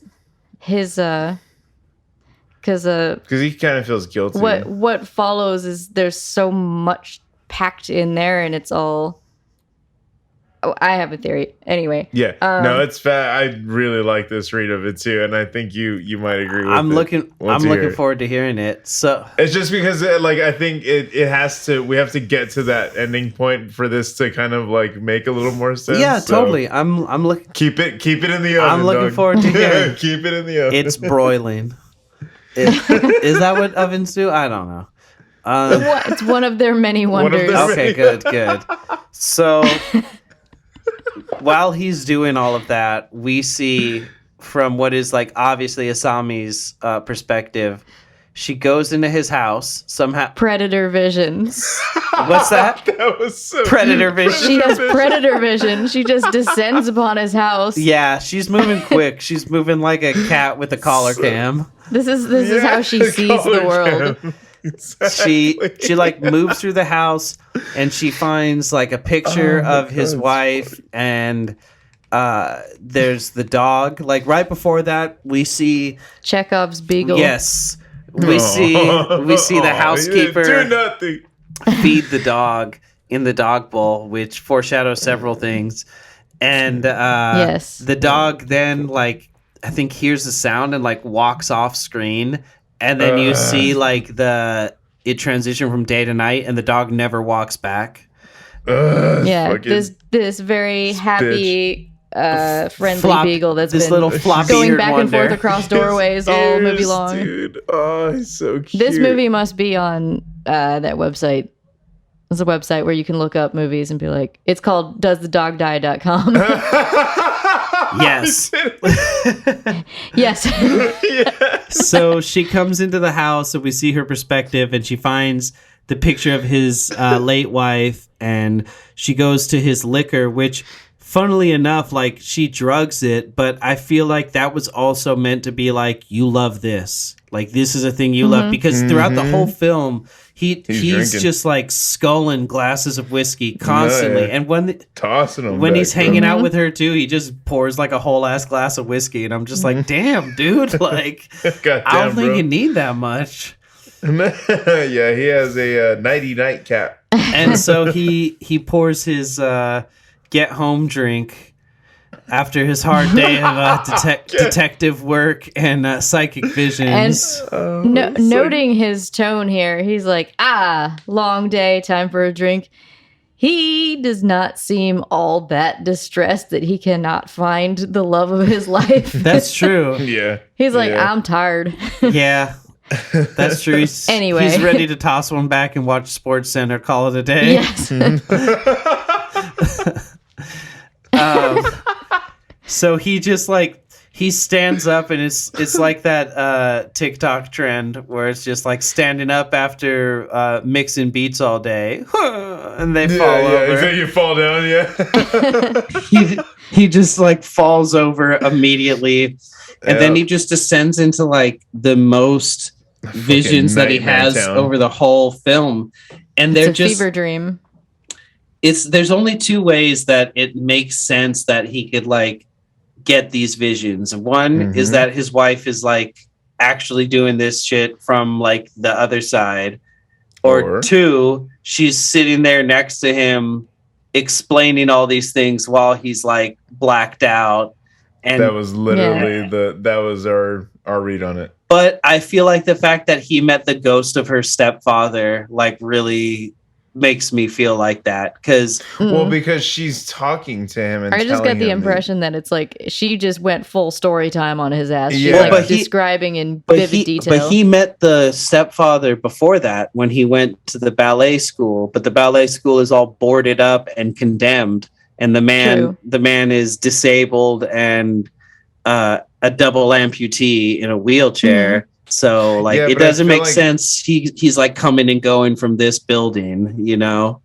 Yeah. Like it, and I can't account for that. Her killing spree was strange. a year ago. A year ago, she was hooking up with director Shibata, found out that his wife or his girlfriend was running that bar, killed the girlfriend, took off 3 of his fingers, his ear, and his tongue, and threw him in a sack. And that's something that I never tracked when I was younger, is that that's why that subplot is in the background, is because that's Shibata. Shibata is a man who used his power and his authority to wrong her. And even though the other woman was also wronged, ultimately because of like her trauma and all of her complexes, she's like, nope, I need to be the only one that's loved. You are all getting punished for this. Yeah. And so if all of that happened a year ago and the school is condemned, that leads me to believe that like during these hallucinations, when he sees her behead her stepfather, that was a year ago. So that dude's been dead for over a year, and he went to the spot where he died and spoke to his vengeful spirit, who didn't really do anything to help him and only antagonized him, and then imparted on him a vision of the horrible things that he did to that girl. Right. So, like... Because that's his legacy. Yeah, exactly. Yeah, because it doesn't make sense that she, like, goes and kills the stepfather after she disappears, because, like, that being a reaction to the stuff that Shigeharu did, like, doesn't really track. No, but I don't think that was I the think case. Shibata wronged her, and she finally snapped, and when she killed the girlfriend and maimed him, was like, well, I have all this power now, I'm gonna go kill that motherfucker. And then decided, like, I'm gonna find other men that do this stuff. And who knows if there have been other victims or not. But it just tracks that, like, a year ago Origin was the killing story. spree. And so he meets the ghost, you know, that feels like it's a pretty big thing. And so in his hallucinations, he sees her kill her stepfather. And I wrote here, I really have to sample the piano sting when his head falls onto the piano. Yeah, it's great, dude. It's a good one. It's really good. Yeah. Pitch that up. Yeah. We also go back to the dates. Yes, and the like at the restaurants. and those shifting transitions, which we saw earlier as like a passage of time, but now is meant as like there's no concept. It's meant of as it. dream logic now. Yeah, exactly. And this is why this is a major reason why it feels like she's just sitting next to him, telling him everything, because they went on a date and he asked her about her family, and she's like, "Oh, my parents are nice, normal people, and we live near a golf course." And then we go right back to this scene when after he falls over from being drugged, and he's like, "So tell me about your family." And she tells him all the dirty truths about it, about all her childhood abuse, and she goes through all that shit. And it's like, this is not how the scene went, but maybe this is her telling him now. Yeah. Well, he can't move. Exactly. That's why I feel like he's kind of filling in the blanks. Yeah, because he never actually went to her apartment or saw any of that. That's why, like, it's weird that it shows up. in the dream. Exactly. But he sees it so vividly and perfectly. But also, that's the language of film, wherein like we've seen it.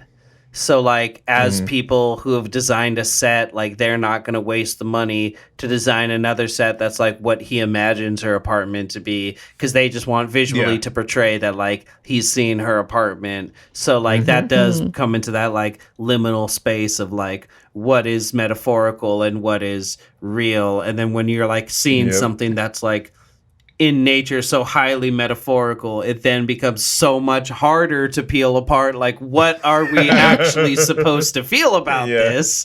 So like it's so jumbled. It's like the clashing of his denial about what he's really trying to do and whether he's a good person, and her absolutely approaching him with the truth, like first gradually, and then all of a sudden, like she lays out what she went through with her childhood, like her aunt and uncle abused her, and then her stepfather abused her, and she tells him all that, and he's like, that must have been awful. And then they're in this other restaurant, and he's like, I've been looking for a woman like you. Like, he hears that, and his response to it is, I've been looking for someone just like you, which is so fucked up. And she's like, okay, cool.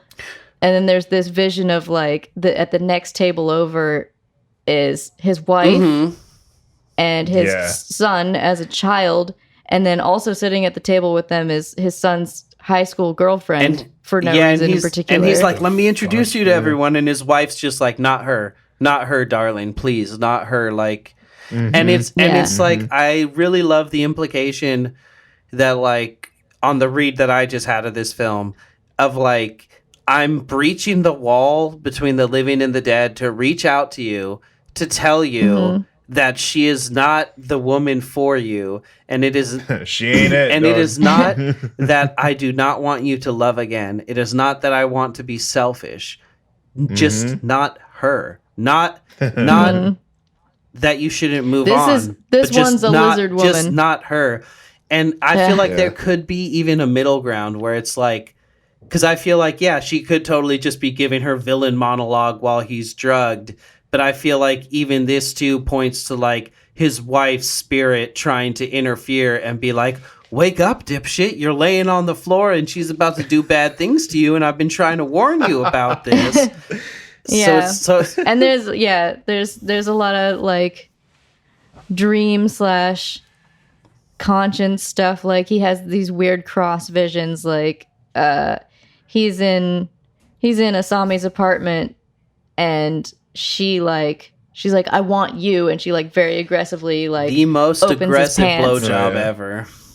Yeah, and then all of a sudden she's not Asami but his secretary, and she's like, I tried so hard, like we made love one time and I tried so hard to make it work, but it just didn't go anywhere. And you're like, Yep, he just probably one night drunkenly in the office, I mean, like, not took advantage of her in the like assault sense, but in like the emotional sense, totally was just drunk and was like, maybe this is a band-aid for my feelings, and it just didn't work. But then he was like, oh, whatever, it was just like a casual thing, she gets it, but never had the conversation, but just was like, so, you know, like I feel like men have that like tendency, and I think we've all been guilty. Like I will say I have been guilty of like having those interactions and being like, oh, my understanding of the situation is the understanding, we don't need to talk about it. And it's like you should mature to the point where you realize you do. By the time you're 42 years old, you should realize that you need to talk to your secretary if you had sex with her. When you're 15, that's when you're not supposed to, but like that's your time to be shitty, so that you're like, wow, that was garbage. I shouldn't do that again. You know? But and she also morphs into his son's girlfriend. Yes, which is so disgusting because like earlier he's given her like a yeah boy, giving his son like a yeah boy gesture from behind the girl's back of like, yeah, she's cute, which is always like weird when someone says to their like young teenage kid. Yeah, he is very resistant to that though. When he realizes that she's become this girl in particular, he's like, oh no. But I think that's just like his disgust with himself, because so much of this is about his repression of feelings, and like just think about all the feelings and sexuality he's repressed for the last 7 years. Like I get the sense that like his secretary is the only sexual encounter he's had between his wife and her. Oh, maybe. Like I kind of get the impression. Question mark? I kind of get, because there's another vision in there too. We'll get to that in a second. Because that's around the time that he trips over the bag. Yeah, he trips over the bag, and this is where I had a nice little snippet for you guys, so you're gonna like this.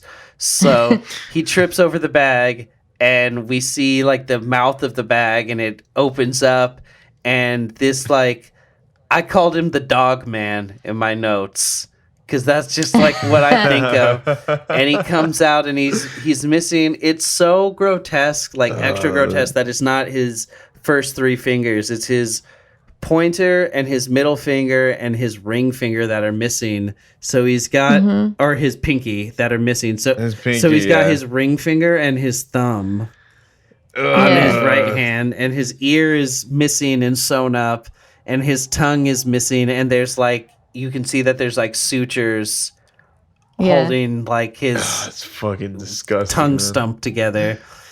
And he's very enthusiastic. Yeah. And he's like, it's dinner time. So she like just off screen, you see her like leaned over, and she like vomits into this dog bowl.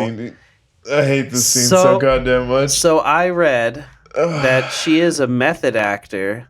Shut the fuck up now! And she insisted on vomiting in that bowl. Oh, and the dogman actor was game to lick up her actual vomit. Bro, this is fucking... I'm gonna take these fucking headphones off. You just ruined the only thing that makes me able to watch that. I'm gonna quit this fucking scene. show, dude. Oh my god, that's fucking... I'm gonna throw up. I've watched it a few times and I'm like, well, at least it's just oatmeal. Oh my god, that's fucking disgusting. Or now, I guess it was oatmeal at one time. What? Why? Oh god, why am I not surprised though? I mean, yeah, all we have to do is say It's Miike. Ichi. It's but Ichi later on again. Yeah. Method. There's another bodily Fucking fluid they go method with. Good fucking god. And it's the same dog bowl that his beagle has. that's I'm fucked really up. enjoying watching their reactions right now. I really It's wish fucking the people disgusting. listening I'm like, could see. I'm genuinely upset. Genuinely Sideshow upset. looks It's about ready to quit. fucking done, bro. That's the most disgusting thing I've ever fucking heard. She was like, if This we're doing man- it, we're doing it.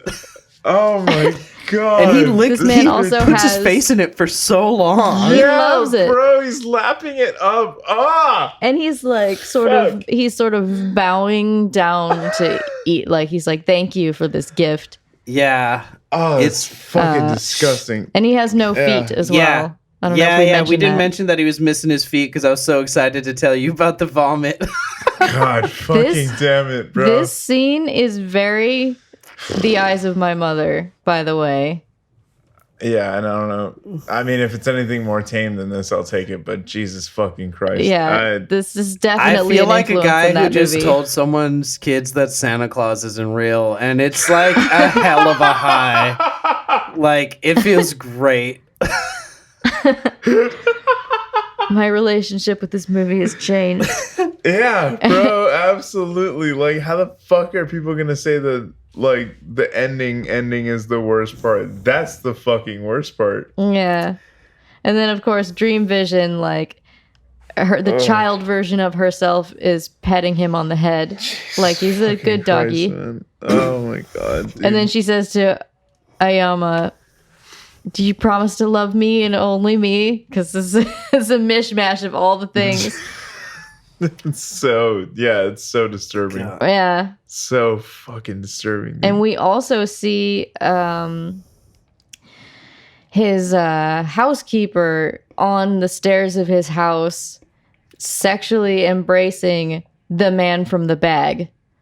Oh, is that who Yeah, is that which who that I was? missed- I was like, missed That's that. his- I was like unclear on what exactly was going on in that shot. I'm Yeah, pretty sure that's his housekeeper. Again, it's fever dream. Which makes me think that maybe, well, the nature of their interaction never alludes to them having a history, but like he's maybe thought at one point about I think with her and sleeping with his housekeeper. I think with her and the son's girlfriend, it's like fantastical in just his dirty own thoughts. mind. And I think with Yeah. like the way he like tries to hold her away from him, like when he realizes it's the son's girlfriend, and he's like, "Oh no!"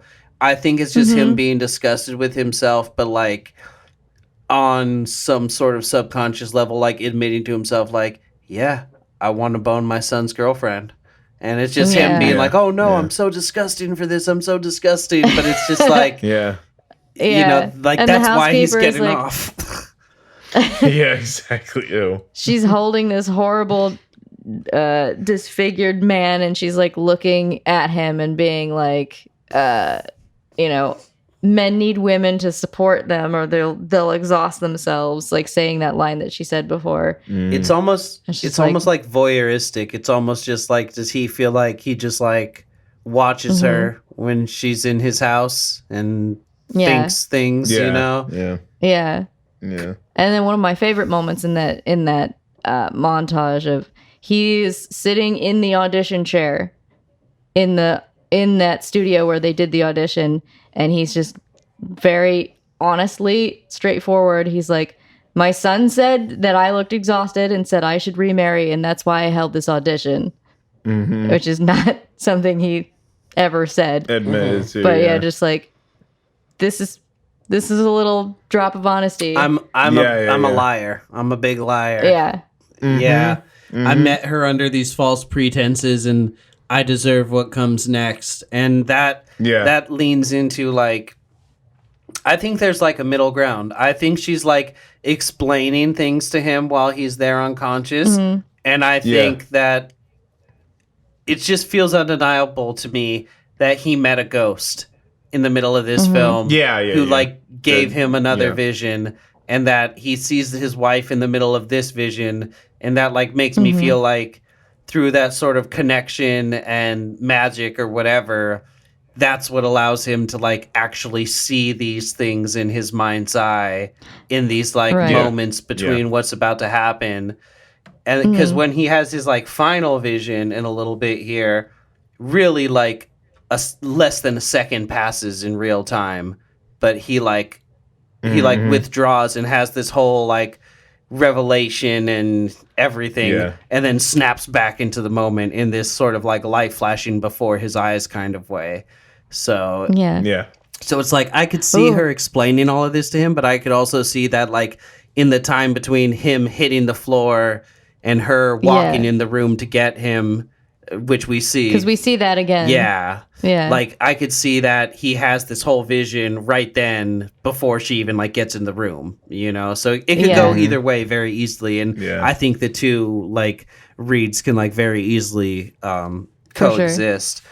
Again, they can both be. Oh, there's also a great shot of so she cut that guy's tongue off. A shot of the tongue being dropped into his whiskey. Oh yeah, glass. Very again reminiscent of Ichi. All I'm gonna say. There's this like I'm gonna stop bringing it up. Gorgeous like cross concept of her like silencing men. Anywho. Yeah, no, it's beautiful. I love. There's also that one. I forgot who says it. I think it's Asami, but she someone says all words are lies, but pain is real. And that like that idea also again one more time explored in Ichi.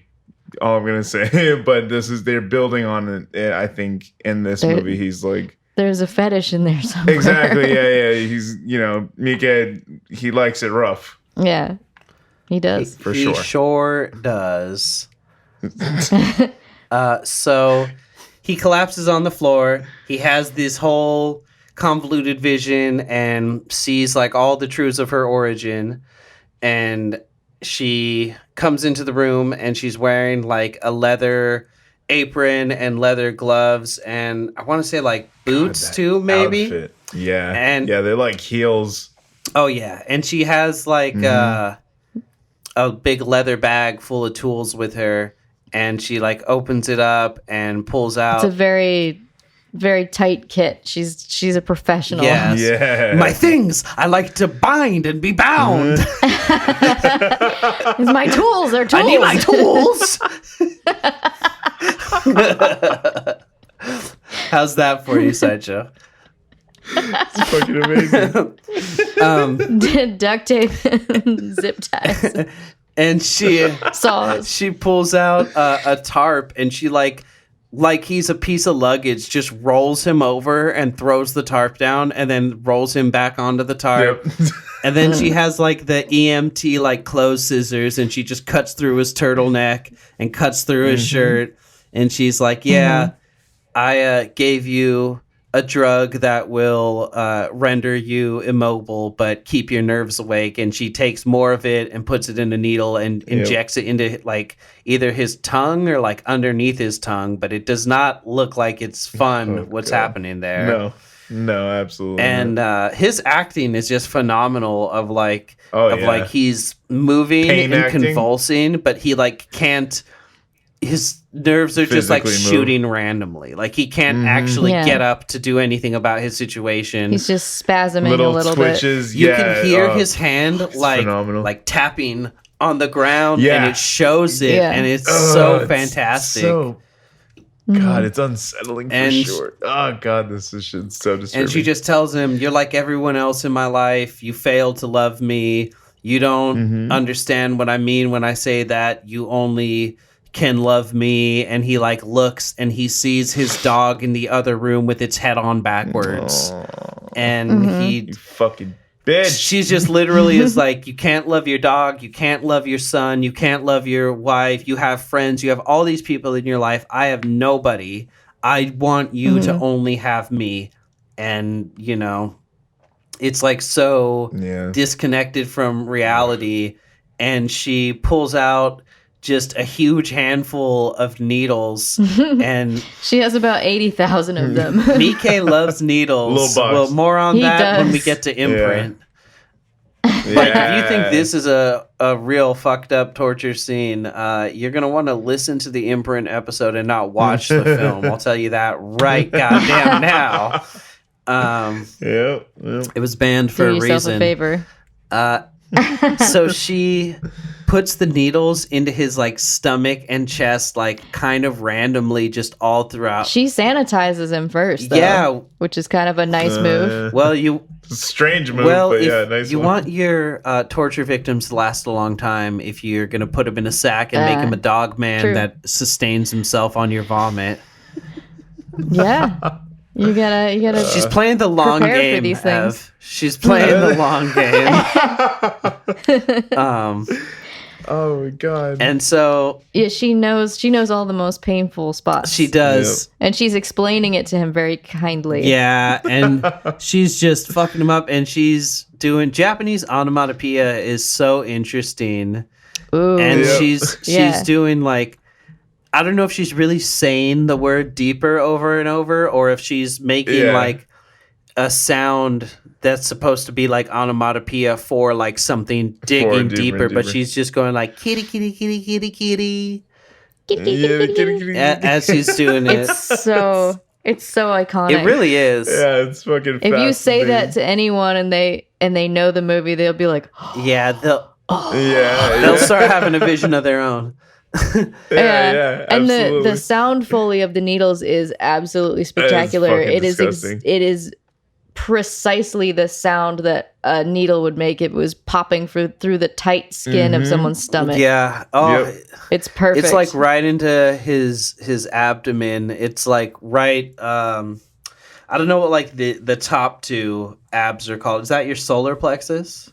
Like Fucking like Yeah. hell, like bro. like kind of like the border of like your rib cage and your sternum and your stomach. Like she's like sticking it under there and like getting into his sternum. Like Yeah. and then she climbs Yeah, on fucking top of so him and just like straddles the she- needles. she drags she like herself all scoots over herself forward. Yeah. on And him. you I copied down the thing that she was saying as she's doing all of this. She's explaining like all the pain points, and she says, "Does it hurt? All words are lies, That's what it was. but pain tells the truth. When you're in pain, you see your own shape clearly. Only pain and suffering will make you realize who you are. Only when you're in extreme pain do you understand your own mind." Yep, that's fucking and gangster, then she bro. and then she goes like the last like 3 needles she does in his stomach. She's like, "How's that? That's supposed to be like the most painful part. Like, what? Yeah. What do you think of that?" And then she's like, "No. What about this one? Okay. What about this one?" And then yeah, she like drags her body like in a move that like if that You can feel. It makes me fucking cringe every well, time, bro. it's just like when they were in the hotel room, he would have loved for her to like snail trail across his chest. And now he's just like, no, please. It's just like using sexuality against him. You know, like just this like Yeah. sort of sensual like crawling up his body move, you know? And yeah, and her acting is so good because she was this like weird robotic thing Yeah. before, and now she's like, her eyes are shining, sparkling, like she's She having. went predator mode. She's thrilled and she's so engaging, and she's like, how is this for you? Like, and she's just all this beautiful eye contact, and she's I just get the sense that like at one point when they're talking about her, Yoshikawa is like, she's beautiful and intelligent and obedient. Like there's no way that she hasn't been with men before you, or that she doesn't have a boyfriend now. And yeah. Aoyama's just like, what can I say? Must be one of them things. And it's just like, Yeah. God damn it, man. But she's never more attractive than she is in this scene. This is her at her most elegant. Yep, And it just yep, goes yep. to show, like, I get this sense that, like, because of her abuse and her trauma, and because of probably just factors of society, like, outside of that, she spent most of her life being this woman who looks down and is quiet and just, like, goes along with what men expect of her. and something about Shibata, like she must have fallen in love with him and then found out that he was with somebody else and was stringing them along, and it was just too much for her. So the other woman had to die, and he had to have a punishment worse than death. And she probably got these torture ideas from her stepdad. Yeah. If you think Yeah. That was what was interesting about it, was because which we're gonna kind of get into right now, but her method of disposing of feet, it ties back to how the stepdad looked. He had the wooden, like, he doesn't fucking have weird fucked up feet. Maybe. Yeah, exactly. So she was like deforming the men to make them like resemble him in a sense. That's absolutely brilliant. I hadn't even like thought of that. I was like, did she take his legs too when he first like saw her? It looks like I think I thought that the first time. Because the dude in the sack has no feet. So like that's like one of the ties to it. Yeah, it can like. Oh yeah, she says can't go anywhere without your feet. Exactly. Not wrong. So no. Yeah. So she puts the needles in his stomach. She climbs up him, and then she starts putting needles underneath his eyes, which is just so brutal. Fucking. And then there's a part where she just like twangs all three of them, just like flicks them. Yeah, and it's just like so intense. Boing. Yeah, it's such simple, open, honest torture. She's just like, we're gonna go on a journey together. She's so nice about it. Locally sourced agony. Yep. Home squeeze. She is absolutely an artisan. Artisanal paralytic agents. Keep your victim alive, but from squirming. She makes all her own tools. Oh my god, that's so good. And she then she does what we all came here to see, and she uses this like metal piano wire saw, this like basically garrote, and like wraps it around his leg and just gets to work, and it's so visceral. She says this can cut through bones so easily. And it really does, honestly. It only takes like 15, 20 seconds for her to like get through it, but it feels like it lasts so long. The way her fucking fingers like grip it, and you just see it like right as she's about to start, and you see her fingers get a little tighter around. And she gets worked up. It's like you said. I mean, it seems like sex to her. Like you said, this is her having the most fun in the entire film, but the foot particularly is like the most fun of the most fun. Yep. She's like grinning, like not in a creepy, like scary movie way. Just like she's delighted. Childlike. Yep. Yeah. And the foot just pops right off, and we just like get, like you were saying before, Evelyn, like this shot from outside the house, outside the glass door of the carnage, and she just like laughing to herself throws the foot at the fucking door. Fucking scene, dude. It's so it bounces off the glass door. Just funk. And she's like really excited to get started on the other one, and she like gets fairly deep into it. Like I don't think he gets to keep that foot, to be completely honest. Like they're not going to be able to save that one. I don't think so. And she got halfway done with that. And Shigehiko comes home. And it's funny, it's the one non-dinosaur related thing in his storyline. but he's just like, yeah, my friend got sick, so we called an ambulance. And it's just like, well, what the hell was going on over there? Like, not important. And we don't get to know about that. What's going on with you, Dad? And when he walks in, she's like, oh, there he is. And she had said something earlier about like, when your son comes, like, he's going to have to suffer too because of you. Yeah. Because you can't just, can't, keep your promises. You're a liar. You hold these auditions so that you could sleep with these women, and you take advantage of your position, and you do all these things, which is so true of like so many people. And it is true of him in this instance, like we said, but it's like a month earlier, if she had like chosen to do an audition with the purpose of killing somebody, he would have been completely in the clear. You know what I mean? Right. It's just like a wrong place, wrong time sort of thing. But it's just like, so don't make these indiscretions because like it's very likely it'll be a wrong time in a wrong place. So why are you even going to chance it? Just be a better person. You know? Be better. Yeah, be better. And so she goes and she like goes out one side of the room to go like hide, and she has some spray. She Which, she has this stuff. So fucking Which funny, it said- dude. She tests it to make sure it's working. it says in this synopsis that it's mace, but I'm not too sure because I got the No. intention it was supposed to be like some kind of knockout spray. Yeah. 'Cause Maybe, but I feel like maybe it was mace to like disable him.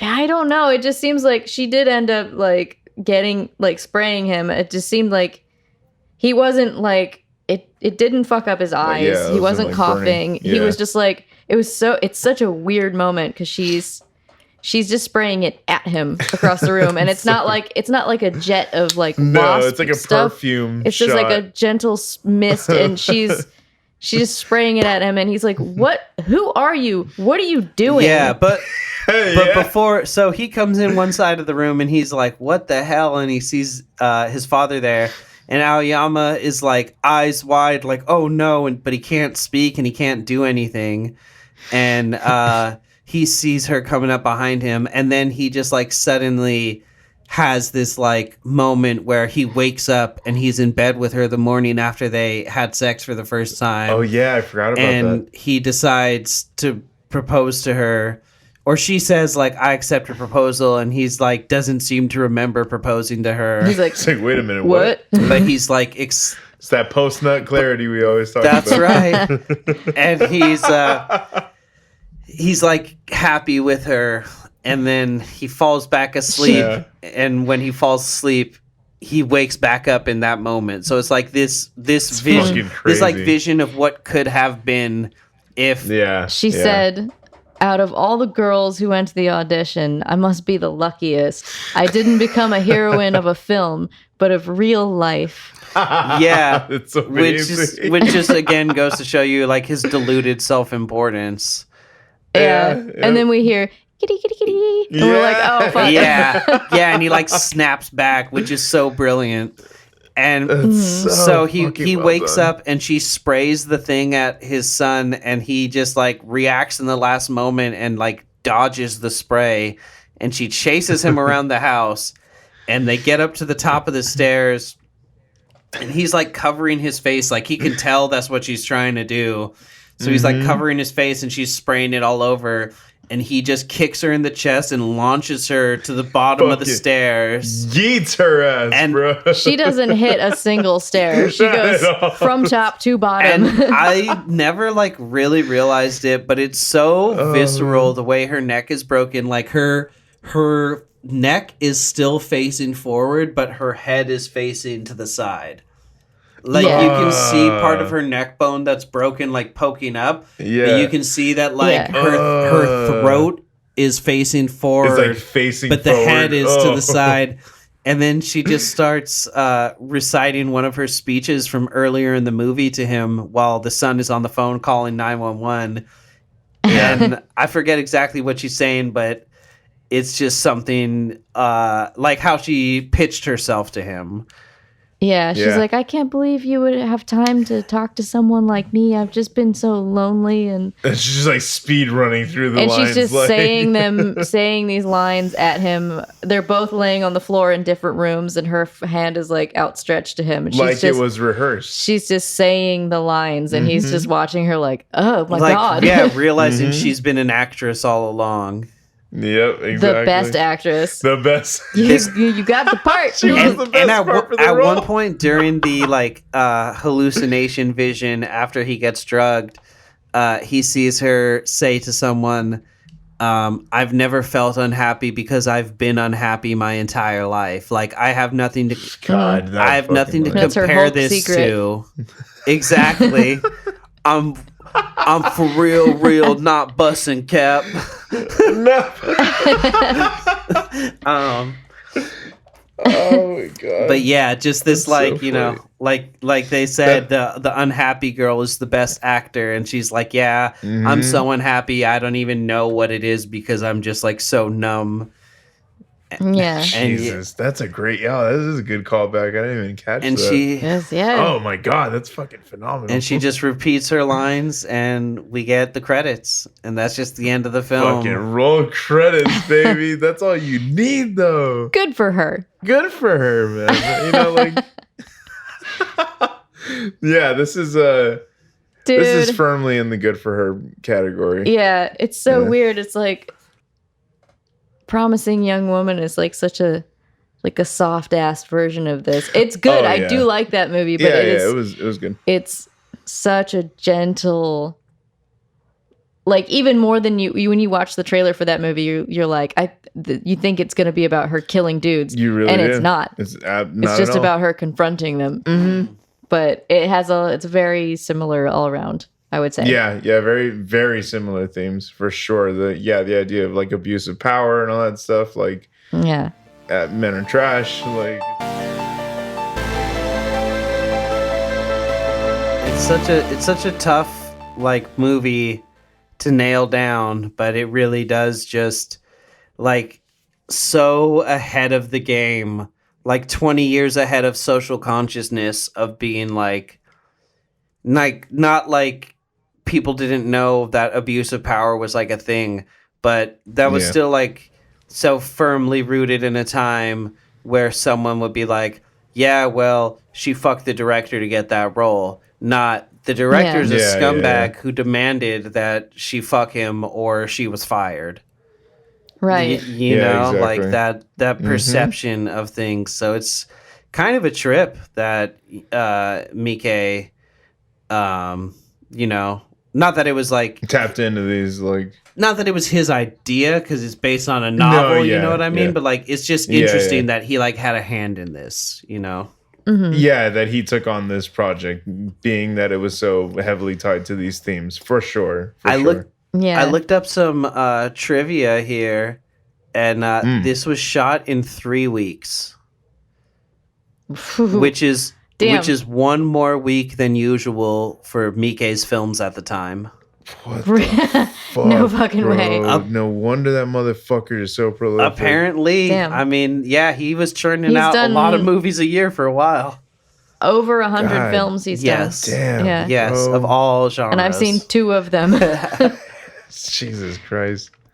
That's fucking wild. Yeah, that turnaround time. This movie is definitely to the torture porn genre what High Tension was to like the French New Wave and like the rebirth of like slasher films as like paranoid, delusional like nightmares as opposed to like supernatural monsters rising from the grave for the umpteenth time, you know? Yeah.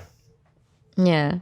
I think kept within, like it again, it keeps the idea that this is like a light-hearted type of movie kind of through, but there's that undertone of like creepiness, and then just you go way off the fucking rails at the end. And I feel like that's a super genius way of doing this, because it's like, this is why people like horror movies, is because these are themes that are being able to be explored in this like way, in this like fashion, where it's just like we're having a story and blood. Yeah. You know? Yeah. like we can have both. Like Dinner and a show. Exactly. Like I feel like, and this is I feel like that's why this movie is so important to people, because it's that first instance of a movie like this, when people were younger, that they got exposed to, that it was like shocking because there was this whole build up on it towards the end. It's almost like Hereditary. Yeah. You know, in the sense that like there was this whole like there's this lead up. There's not jump scares, there's nothing like that, but it's this tension throughout the movie that just keeps layering. Yeah, and this layering. like creeping tension of like, I know something fucked up is gonna happen here. Yeah. This is lowering you into it. It's interesting. Yeah, this is an influence on a whole slew of films, like I was saying, Promising Young Woman, Eyes of My Mother, Burning, the loved ones, teeth, stuff like that. Yeah. And like as time goes on, and now that this is a topic that we openly discuss as a real thing, and has always been a real thing. Yeah. I'm interested to see how it moves away from like doing the same kind of story without the woman needing to be a psychopath.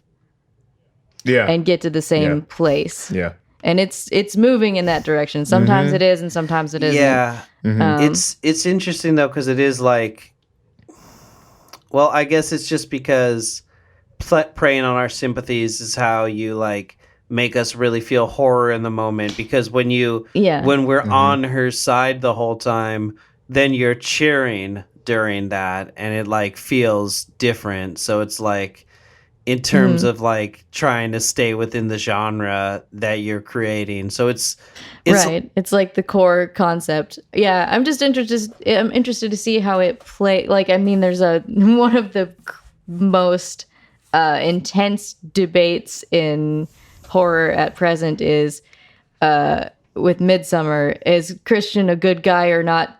Oh, he's a big piece of shit. He's a big piece of shit. But just like what? But the circumstances, deserving. Did she punish him really? Yeah. Or was it totally out of her hands? These kind of like who's the worst? Yeah, and why? Yeah. What do they deserve? How bad of a punishment did they deserve? For sure, and I feel like they do a really good job of that one too, of like of endearing the audience towards that character for a little bit. You know what I mean? Yeah, or make an attempt to at least. And also the idea that one, she's a psychopath because of what's happened to her, and also the need for her to die. Yeah, versus totally. Like with teeth, like that's an origin story. She's gonna go do that 1,000 times now. Yeah. Mm-hmm. There are like so many different ways to take that. Yeah, for sure. Yeah, I feel. And there's this. No, you can go ahead. No, I'm just saying that like there's so much that this has influenced in pop culture. Absolutely. Either knowingly or unknowingly. You know what I mean? We've seen these ideas. We've seen these kind of things. I mean, unfortunately, again, like you said, it's a real fucking thing. Yeah. Abuse of power has just always existed. As Jim Cummings very charmingly says in The Wolf of Snow Hollow, when he's realizing, the history of violence against women, he says to his fellow deputy, why is it always women? Do you think they've had to deal with this since the Middle Ages?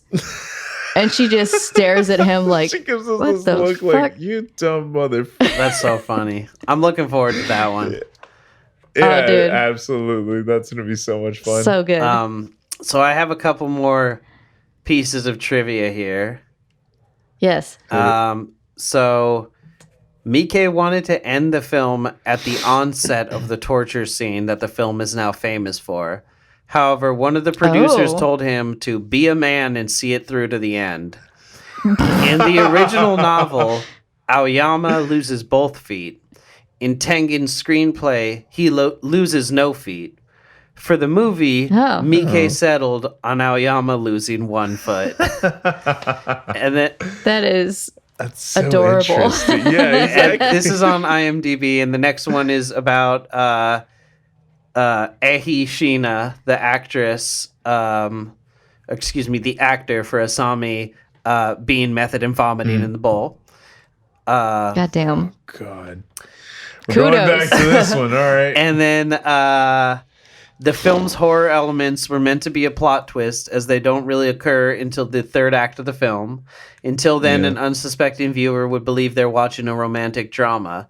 Despite this, the marketing and even the posters, and as I said earlier, the DVD cover, completely give away that this is a horror film, which has led to viewers who watch the film expecting horror to be confused by the 1.5-hour romantic drama setup. And the last one says that that's amazing. Asami does not appear until the 28-minute mark of the film. True. Yeah. Yeah, she's not in a lot of it. Yeah, until then it's it's just the Star Search. show. Yeah, Star Search. Who's gonna be the special lady? I'm sorry, this is another great one.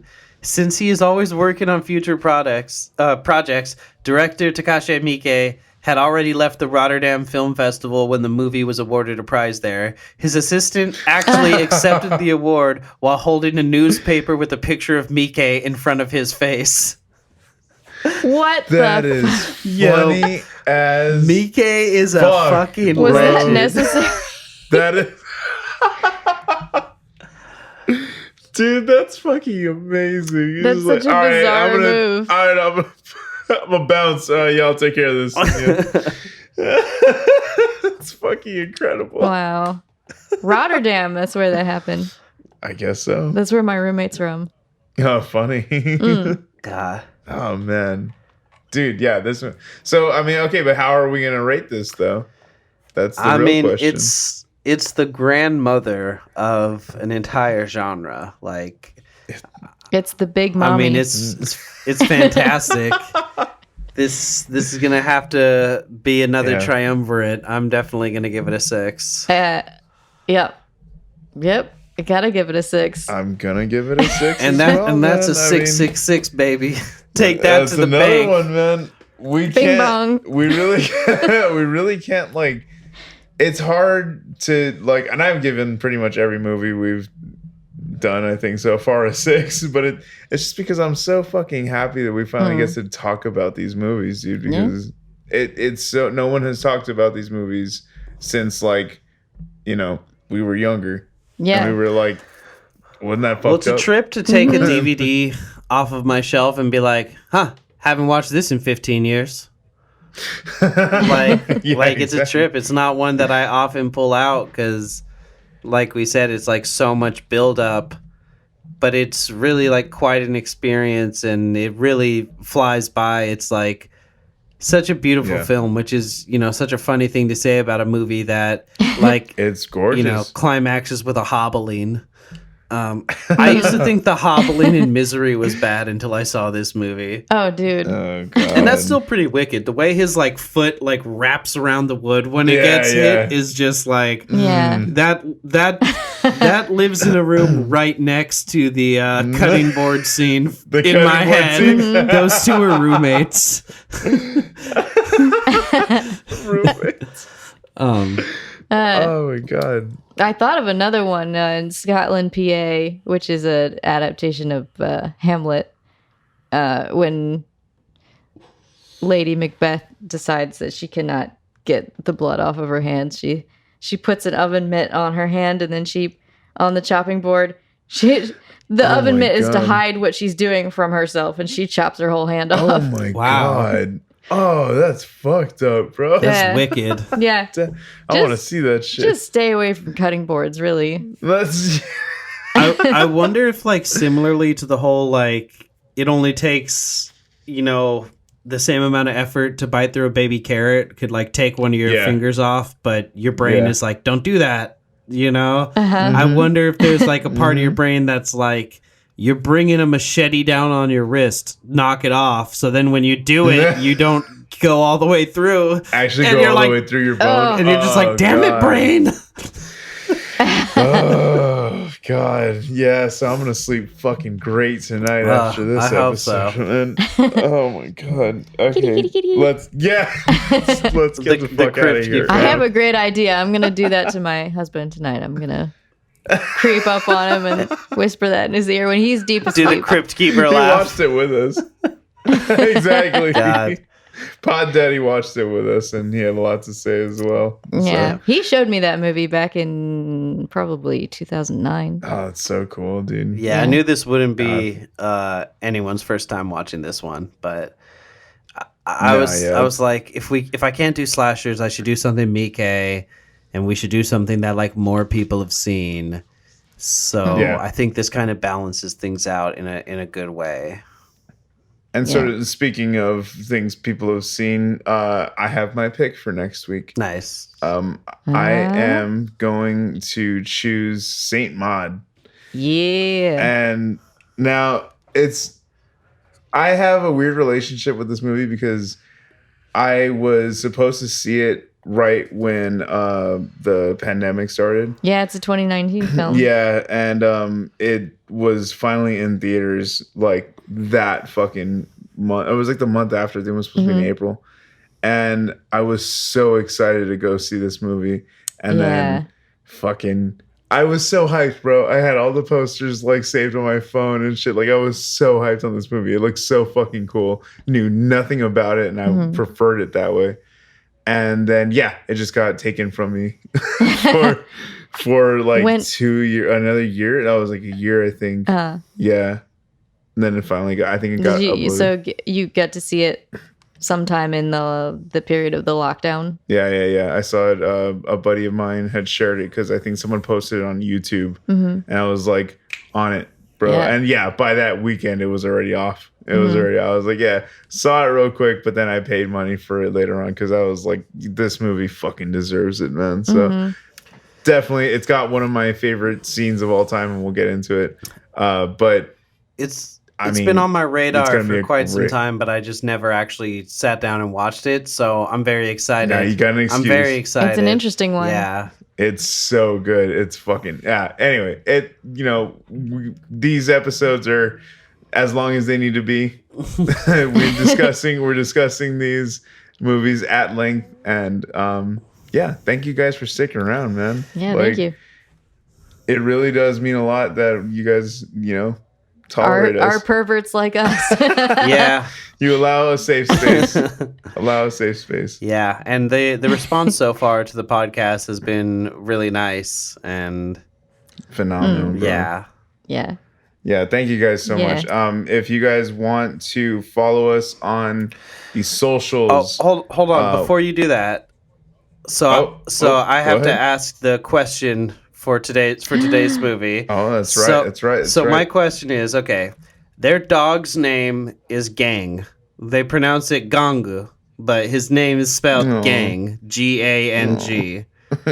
Gang. What's the silliest pet name that you've ever had? This is like a palate cleanser after the movie we just had. Yeah. Had or heard?